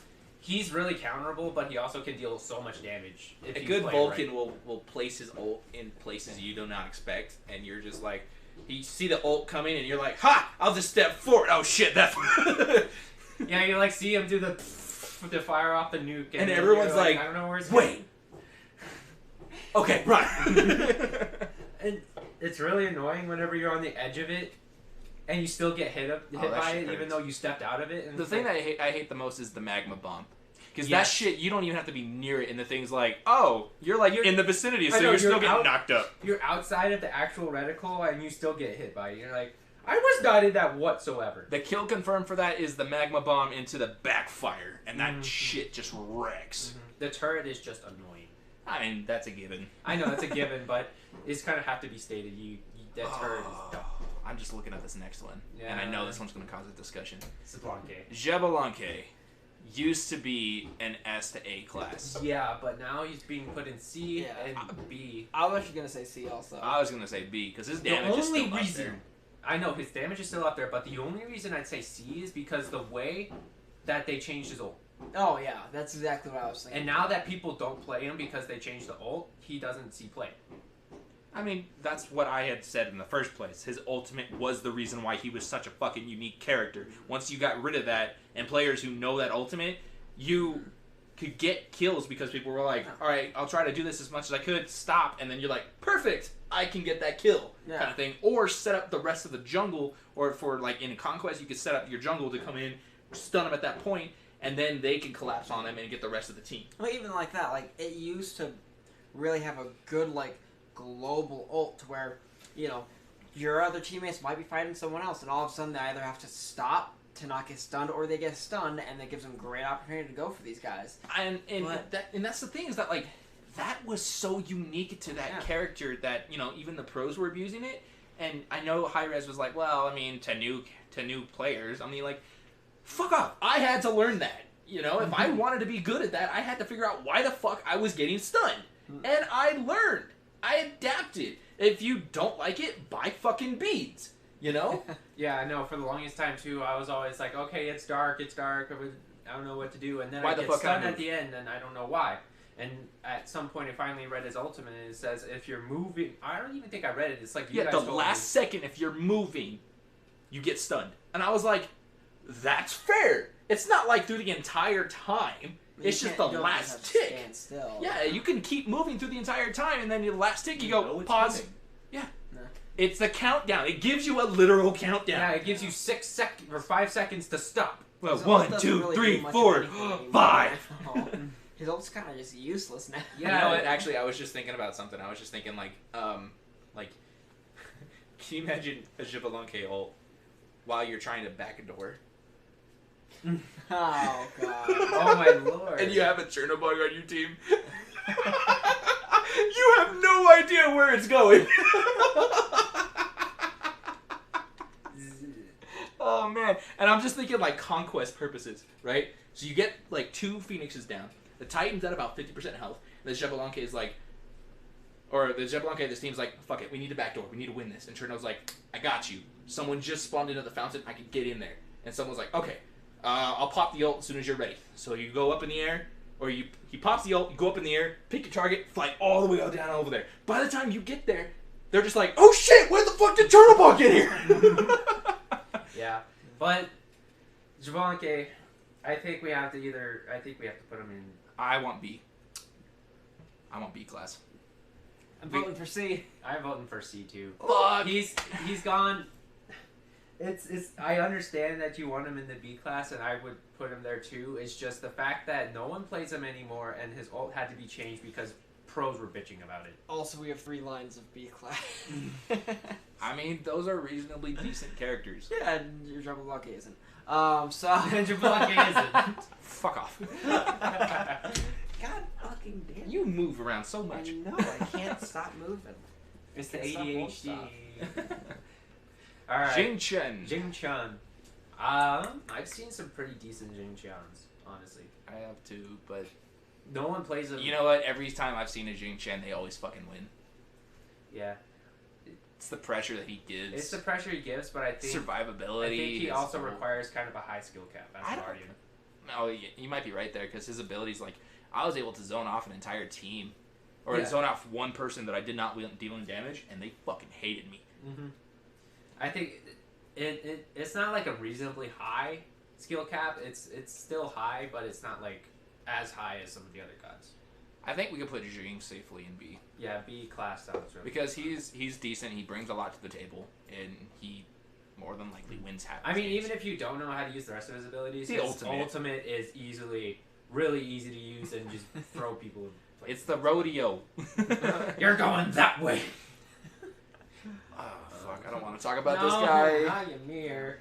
They should just rework this entire character because, I mean, like, just throw him in the assassin's range at this point because he just does not need to fit the guardian role. I know. Just throw him into the mage and then make him an Ao Kuang assassin. It works. It's fine. It could. You could do that. As much as I hate to say it, he's at least A, if not S. Yeah, I'd say Because he's S. a great tank. He can do pretty damn good damage, and he is so S rank. goddamn icy. S rank because of the freaking breath. Yeah, I'd say Yes, he can stop an entire fucking team in The one breath, lane. and if they're really good with the wall, you That shit can't do cannot- anything. Oh yeah, like I mean, they can stop you seconds before you're about to be safe. It's like, oh, now the rest of your team can't get to you. Now you're frozen. Now I'm ulting. And you're like, man, ice carpet. And then if I could walk up to you, I have Polynomicon on as well. Yeah, And then half your health gone. You're like, fuck! Yeah, no, Ymir's S rank for sure. I don't like it, but it is A there. guardian. Oh, I was going to say, a guardian in S rank? What does this come to? And then I realized I put Geb up there. Zeus. Ooh, Zeus. I would have to say A. Yeah, he can deal a lot of damage. You but don't he need a is not. You don't need mobile a in the tutorial for Zeus, but goddamn, you would not be surprised how many people would need it. slightest. Yeah. Because a lot of people just throw out the lightning bolt and then throw out the shield. You're like, you dumbass. No, I mean, there are people that like Allied Germ Pumpkin. He plays him really well, damage, but He has to get a steam building first, but that's Yeah. mainly where we come in, where Yeah, we're like, we set him up, we and he's saw like, we saw the game to the point where he could get the build out to that point. yeah, and then he's like, all right, I got the team, boys, and we're like, okay. I got the team. Just drop my ult, drop my shield, drop my. He is fairly decent with it. We're always like, drop the B, and he's like, wait, all right, and then he gets the kill, and we're like, you know what you're doing, my bad, my bad. Detonate. Give me a second. A just goes up. All right. Just holding the button on the TNT. Not yet. Not yet. Not yet. Okay. 3 kills, and you're like, what? Wait. You had stacks on 3 people. What? He's like, that's why I was waiting. All right. Zhang Kui. Last on the list, Zhang Kui. I think this fucker's going Almost to want to S-class. put him in S because he's a stupid mage. He should be literally him and Ymir should fucking switch roles. Seriously. Because Ymir does not need to be dealing that much damage, and And Zhang Kui does not need to be that fucking tanky. Yeah, seriously. So I'm pretty sure Zhang just goes in the S class. Yeah, at this point, Zhang's an S. I'm okay with that. I mean, His almost heal double and the S. amount of damage he does. I've literally, like, as Anubis or any other lifesteal god, any tanky god, you get hit with the, what you call it, the spirit thing. Like, I don't play him enough to know his abilities. I think it's his A ability, his line ability. Not the exorcism is where he sucks in the souls. Oh, okay. I'm thinking of the line ability he The throws line out ability first. that The throws target. out. Yes, he throws that out and he sucks everybody's health in, and he gets healed for a shit ton of health, and then your health goes from like 100% to 15%, stuns you, ults, and then you're dead. And that ultimate does so much. It does. Like I said, Ymir and Zhang need to switch roles because Zhang should be a guardian. He really should be a guardian. No mage should have that many protections. God damn. So, all right, And that's our tier list. That's our tier list. My God, 101 It gods. always has to be the last like 5 gods that are the worst. Right, it was all at the end too. Yeah. At the beginning, it The was like bottom the first, of the list, like, A's. the bottom of the list, or at the top of the list. What the fuck is this? Yeah, in the middle of the list, nobody really looks at it. It's the top or bottom of the list. Yeah. So Alright. that's the tier list for this. That's Right our tier now. list for now. Yeah. And- So next week or the next update patch, we'll see how this changes, and we'll kind of be doing this like over the course of time, just being like, well, we had them at this place here. Where are they faring right now? And be Yeah, like, this so is where we could switch it up. This will help us keep track of where we think they are now, where they used to This will be, kind of where they go. slowly replace Boost and Band-Aid, so that way we have our own unique kind of thing. Yeah. You know? We'll have a tier list that changes each update, basically. Yeah, I enjoy that. This is how we feel in the community right now, with 3 gods in the irrelevant phase for the community: Thoth, Mercury, and Fafnir. Not relevant whatsoever. 3 in gods the in the community. D range where you sometimes see them, but you don't see them. Half the very gods in B and A. Yeah. So I mean, that's there's how- gods you can play. That's how I most see of Aries the almost every tier lists game. are. He's a difficult character to pin down, but most of the time he's not doing well. So, all right. Well, we got one last final thing, and that is going to be the skins. And the skins are a little specialty because this is where Jackson loves to give his opinion, Absolutely. and I have completely uncensored him at this point because I know what I'm expecting. So, for any of you audience out there who are very squeamish and are very offended, very If easily, you're easily offended. whatever. Why don't you open Yeah. up to us? Oh, I would love to, but I think you guys would have to get real cool with a lot of shit real quick. Before we jump into the last part of this, let's take a little A little time Time out. out. after that hour and a half of tier list there. Use a second. All right. Well, let's take a Yeah, quick we'll break. take a real quick. break. We'll do We'll be back skins, in a and then couple we'll minutes. finish this up.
everybody, we're back again. Sorry for the little break. We got to stretch our legs for a second because we got through 101 gods in a matter of two and a half hours. So it was a long time. yeah. So I mean, that was basically the brunt of this video.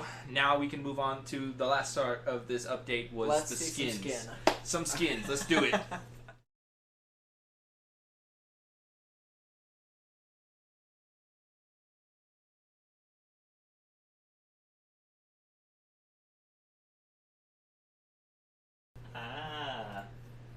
There we go. There we go. Okay. We're back.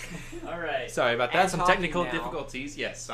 Okay. Right now you're seeing some card art for the animated series by Rooster Teeth, Ruby. All right. And this has been confirmed about 2 days ago from Yes. today. Is that there's going to be skins for the entire Ruby team in Smite in the next couple of updates. Correct. Yes. So we're looking for some foreskins of the Ruby series. Whoa, there! Come on. Why would you say that Wait, specifically? I don't think they have foreskin. They're women. You guys are so funny. All right. Okay. Okay. And so, we'll do a little bit of speculation as to who we think the skins will be for. Yeah. And because they haven't confirmed who it's gonna be for. It is funny because we did see a comment on the post for this, kind of mentioning who the skins would be for. Yeah, we have. And we thought that was confirmed. We thought that was actually who it was supposed to be, and we were arguing to hell with it, like, no, that's stupid. They shouldn't have been those guys. So, just so as a disclaimer, the skin announcements for the specific gods have not been confirmed.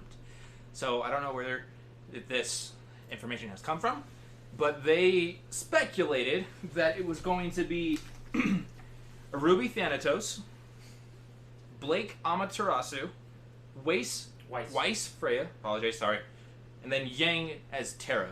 And now, we have to disagree with like 3 of those. yeah, the 3 of those that don't make absolute sense. Well, I mean, okay, so two are plausible, but the other 3 I just cannot. Or the other, oh my god, I cannot do arithmetic. Okay. The other 2 I cannot confirm because it doesn't make sense to me. Okay. So for Ruby, Thanatos makes sense. Yes, the scythe, the way that Thanatos plays would be The only very thing that I well have suited. concern about is the ult. I don't understand how she's going to be up there. So the thing is, Ruby semblance. I mean, if you've ever watched the series, they have a semblance, which is basically their passive. I know what they're. Anyway, but Ruby semblance is she has super speed, and she's been able to do some weird stuff with that. So. Okay, fair enough.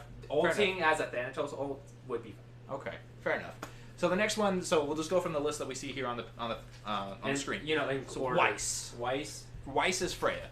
I could see that, but I could also see her being Nuwa as a summoner because that's what she was doing in the show. She would summon, ice crystals. So I figured ice. Yeah, Weiss is a magic user, so definitely a mage of some sort. So maybe a mage. It maybe an assassin. All of them as assassins make sense because that's the way that they're kind of portrayed. High in the agility show. players. Yeah. Blake as Amaterasu. I guess Ama does not make sense. No, it doesn't make sense because her semblance was she creates clones of herself. Now you think of a character in Smite who makes clones. Oh, I don't know, Set clones. Come on, Maybe the gender one they bend just this. added. I mean, we already have a gender bend on Thanatos. We can add another one. We can add more This gender is the bends. second gender bend it would be. Come on. Yeah, exactly. But also having Blake as Set for the shot Would for the make clones sense. would make really a lot of sense. It's either especially that for or Morrigan, but Amaterasu does not make sense for No. me. It's just, I mean, sure she has the sword, but her sword I thought turned into like a whip. It's basically a gun with a rope string on it. She could also be best at too. Maybe, but I don't see where. Cat wise, she has the ears, doesn't she? She hides it with the bow. Yeah, With the minions. I think it's minions. the shadow. I think it's the clones because the clones are not actual clones; they're just shadows of herself. Okay. So And then being Set would make the most The sense. last one. Yang. This one's the most Yang as controversial. Terra makes no sense whatsoever. No, I see her more as Ravana. Robin, yeah, As just she in the show, she was punching the shit out of people, just and brute force, and Ravana, the way absolutely. the I way would just that love her- to see Yang just going, yeah! the way that her weapon works and the way that she moves really works well with Robin's ability. How is she gonna pull ground up from the earth and just go clap it on you, or like root you down to the ground? You know, that doesn't make sense. Yeah. Thank you. Sweet. That's awesome. It doesn't make sense with that. So that's just our speculation. If you guys have anything, please put a comment down below what you guys hope these guys will have the skins for. Hopefully someone from High Res sees this and agrees that, you know, Set should definitely have the Blake skin, or unless Ravana we're has speculating correctly. I mean, that could be true. Hope to God that comes there first, because you saw it first here. I hope to God that's what it comes down to, because it took some deliberation and arguing amongst ourselves at Council of 9. We were just like, this has to make sense this way, you know? It's just, I don't think we were arguing with each other. We were just arguing like, why the fuck would they do this? Yeah, and we did argue a little bit that if they were made into characters, they'd have to add a lot more. Because we have Karma here that's like, they should be their own characters, and like, well, we understand that, but that just doesn't make sense for like the theme. There's no American Pantheon. Yeah. No, I didn't say they should. I said I want. But anyway, it's a matter of like, you know, because if they do something like that, I mean, they could then introduce, because I was just telling him, like, John from RWBY, he could be King Arthur. You know, that would be fucking hilarious, you know? I would enjoy that. And then you have Bologna, I can't remember the chick with the pink hammer. Nora, thank you. That would be fucking hilarious. Nora as Bologna. Most of the members from Juniper are based off of mythological heroes. Like Pyrrha was based off of Achilles. John was based off of Jean Arc. Pyrrha was based off of, or not Pyrrha. Oh, wow. Getting some information from behind the camera, boys and girls. Sun was based off of Nora Sun. was based off of Thor. I don't remember. I can see that. Nora's Thor. That would work. I don't remember. Another gender bend. Or Shock. Doesn't matter. So, yeah. I know Sun was also based off Sun Wukong. So. I mean, those characters, I mean, I would like to have this kind of like RWBY skins would be absolutely dope, because I would take this, I would have our entire team running in as a RWBY team. You know, that would just be amazing. That would be great. So, but yeah, shout out to Rooster Teeth for getting in bed with High Res, loving it. Yeah, freaking loving it. I'm excited. I cannot wait to see what's happening. So we'll move on to the actual skins that are coming on, and that is Sweetie Pie Soul, and this one is just a recolor of the Bubblegum. This one's available in the battle pass that they're having coming up, Funpocalyspe. The title of this video, coincidentally. Wow, it's not like I was planned or anything. No, whatsoever. The computer knows. So next Power up, Up Hera. Yep. Next up, Power Up Hera. So this one is just Hera as a mech warrior. Well, she's a game. Wasn't they said she was like a gamer that? Well, in this universe, they were saying that it was there was two types of people on like a spectrum, where it was either they embraced this type of future, which Hera obviously did, I think, and you become like this ultimate fighter, and you enjoy the status that you gain, and you just live well. Or you get people who are trying to go back to the old ways and are just kind of, you know, like want this type of aura, and then you got people in the middle. So we'll definitely try to give you what we confirmed what was the extreme points and the middle. Okay, and seeing the skin, like, have you guys seen Into the Spider-Verse? Yes. Yeah. Makes me think of the fucking Japanese Spider-Man. Yeah. I mean, did you see the little cat, I think, inside the mech? Yeah. So then the next skin is Rematch Hera. So in lieu of the Battle Pass, they're adding another Battle Pass on top of the Battle Pass. So if you want to grind even more so, not like the Battle Pass was hard enough to get to level 60 at this point, I know, right? you can do another 60 levels to get this recolor of the Rematch Hera. Same thing, but, you know, gold and black. Slightly different. Yeah, exactly. So after Rematch Hera, we go to Funpocalyspe Xbalanque. Now this is the other side of the spectrum, where he wanted to have old time that he loved. And so now what old time is this? Like when he was a kid and he used to like chop off bunny heads? This is like Five Nights at Freddy's gone wrong. You know? I mean, Five Nights at Freddy's already went wrong, but that's beside the point.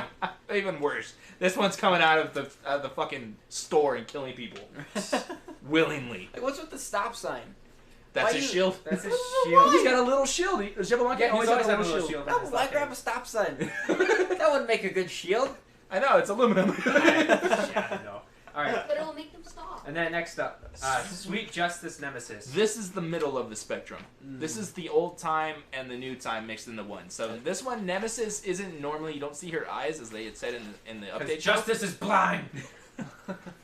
Anyway. But this one, they kind of gave her a little backstory of she's a wizard. A candy wizard. A candy wizard. Oh, okay, so a stripper. She's the reason exactly. why... She's the reason why Sweet Tooth Soul and Bubblegum Soul are existing, because she created them and the Ymir skin. And the ice cream. Ymir skin. Ymir She skin. brought them to life. That's brought what that she did. candy to life. Yeah. That sure Yeah, sounds I like know, she right? gave birth to them. I don't think there's any Okay. magic involved in there. Okay. That sounds more like some back alley dealings at a club. That's up to Forgot I was letting this happen. Forgot about that. You forgot the uncensored happened. I forgot. And then the next one, and these ones are going to be my personal favorite. I'm not looking forward to this battle pass because the skins, in my opinion, it's a colorful, more. I like the badass skins. It's an oriented in the other direction from what the previous battle passes have been. Yeah. But I will still grind it. I will get the skins. They're in my collection already. Yeah. They're not even out. Alright, next, Great Tengu Cernos. Kurnanos. This guy is amazing. That does look pretty fucking awesome. And these next couple ones, is this one included also by No, this one's not by Wolf Dog. not by so this one was a high res. Yeah, so this one's from High Res. This one is absolutely amazing. They just said that Tengus in mythological lore are very stubborn, very aggressive, and if you see one, it more than likely means you're in some type of battle kind of situation. Something's going to happen battle-wise. So having a great Tengu in a battle is like predestined. Yeah. Okay, does this have anything to do with the, what is it, the sashimi nekubake? Could be. It could be in the looks same like one. it. It could be in the same one. But Yeah. his ultimate, rather than turning people into goats or lambs, they turn into those koi fish around them. I was saying, because they look like they both have something to do with some fish there. Right? Yeah. Alright, and these next ones are by Wolf Dog. No, not this one. No, the next ones we're about to talk about. Well, let's see what the next one is. Wait, Snow Okay. Oh. So Infantry Sylvanas is by Wolf Dog. Infantry, emphasis on the tree part. Or by Wolf Dog Art. You can follow him on Twitter. I had seen some of these skins previously on his Twitter account, and they are just being picked left and right by High Res. Yeah. And congratulations, Wolf Dog. Dude, these skins are amazing. Keep working. That's some cool post-apocalyptic shit right there. Well, these are World War One Battle genre show. skins. That Yeah, makes like a lot of the sense. Agni, what's it called? The Shell Agni- Shock Shell Agni. Shock. Yeah. Stitch Horror. That was supposed to be Jonquil. between like a Axis and Allies. Like one head is Axis, the other one's Allies. Cool. Yeah, but yeah, Stitched Horror, Jonquil was also another one by Wolf Dogs. Yep. So I mean, High Res has already started picking them, and now they're this dude just needs like, to be hired. let's go, boys! This dude needs to be hired. I'll tell you that. Yeah. And then after Infantry Sylvanas, you got Molten Erlang, which is also by Wolf Dog. He's the reason Erlang Shen is getting another skin, so give him some more props. This is absolutely This one amazing. is absolutely great. It's Like, beast. It's so nice. It It's looks just, so you great. think of the demonic Zeus skin, and you just give him a sword the- and a dog. the Demon Oni Samurai Hachiman. sort of shit. What's the Oni? Onimusha Hachiman? Yeah, Onimusha Hachiman, another one like that. Just all demon team. Mm-hmm. It's the demon team. It's not the dream team. It's the demon team. Demon team. And then Next next up up, is the Snow Strix Raw. Oh man, I'm Yes. loving my Raw skins. Raw cannot have a bad skin. I mean, okay, the Chibi skin maybe. you were about to say. The Chibi skin is okay. It's But not it has the the best power skin. of friendship. And Kukulkan has the power of understanding. And Thos has the power of. Congratulations, you just blew out your throat. But the Raw skins are looking absolutely amazing. Yeah. There a couple of these have some VXGs on them as well, so I'm looking forward to these. Then next up, I think we have Spirit Sun Ho Yi. This one's a good one as well. It's like the opposite version of the Nature Walker. The Nature's Guardian. Nature's Guardian. No, it's Ho Yi. Is it Hoyi? Yeah. They're both Hoyi? Yeah, Ho Yi has 2 nature skins now. It looks kind of funny because it looks like he's in the forest, but it kind of seems like he should be an icy boy. He is an icy boy. He's got blue effects now, Well, why rather is than he the in the regular. Yeah, he's like a Forest. spirit. He's a spirit. He's like an icy spirit in the forest, kind of. There's like- no ice in the forest. Well, he's a spirit. He's blue.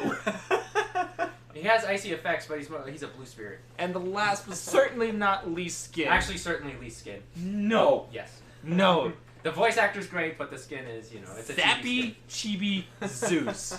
Man, this skin, the Chibi skins are great. No doubt about it. It's just the voice actor for this one. All Might from My Hero Academia. I heard the voice in the update show, and I was like, oh shit!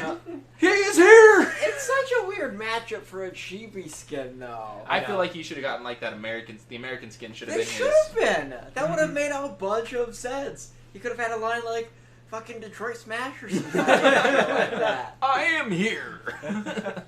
So, yeah, but that's for this one, all he's got is I am queer. Okay. You're not wrong. Okay. You're not wrong. Okay. But I love the Hera Peacock in the background, all Giving like, him the stink eye. what the hell you doing there? And he's just like giving him some love. What do you think I'm doing? So all these skins are gonna be first dropping July 23rd, all the way to August 13th. So one of the last skins. I don't know which ones are gonna be the last ones, but they're all coming in little packages. Mm-hmm. So the last one will be on August 13th. So then from this to the beginning of the next month. I just noticed, like, if you see his leg there, it's like. Oh no! Now we have to You go through push all down. the skins Oh, because you Down, pushed something down wrong. on the D-pad. Down on the D-pad. Well, I'm just gonna. Oh. It's too late. We're going through. We're all flipping through all of them. because our operator behind the camera. Like, okay, Well, you look at his legs, the one on the left looks pretty normal. The one on the right looks like it's seen some pretty bad fucking days. Well, It's he's like, just look at sitting that. like this, man. He's like, oh yeah. Oh yeah. I mean, that is really uncomfortable, but how are you sitting like that? I don't know, it's just, it looks so skinny. Look, like, compared to the other one even, I it's think like... it's just the rendering that you're looking at, man. I think it's the rendering. Maybe I'm being picky. But, alright, let's go ahead and go full screen. We can give us our little exit intro, or outro. Exit Exit intro. Exit intro! But we appreciate you guys for watching. We enjoy making these streams. It's always fun for us, and hopefully, I mean, this one was a big update. It's not every day we get to do, the big old tier list, and now that we did it, it's out of the way. We can continue the list down the road. So, As Boost and Band-Aids come out, we'll just move the tiers around. Or dots in the tiers. yeah. All that fun stuff. So, but thank you guys for all your support. Thank you for all the new followers who just came out here and supported us on our Mixer, Facebook, Twitch, YouTube. So I appreciate it all. I'm sure Jackson and Jolly give the same amount of appreciation as me. But we will definitely be streaming. The figurehead speaker. Yes, I am. I'll definitely be streaming a little bit each night. Go to mixer.com, Alpha Celestial, or Facebook, Council of 9. You'll find our stream live there, as well as on Twitch and YouTube. So everything will be recorded on all 4 platforms. Doesn't matter what you're on. Come on over and say hi. We'll be playing a little bit of Smite later, maybe some Dark Souls, Dead by Daylight. Who knows? I've been looking and trying to play some Borderlands this weekend in lieu for Borderlands 3 coming out later this year. So trying to play through all those games. But I appreciate it. Thank you guys. Stay divine. Peace.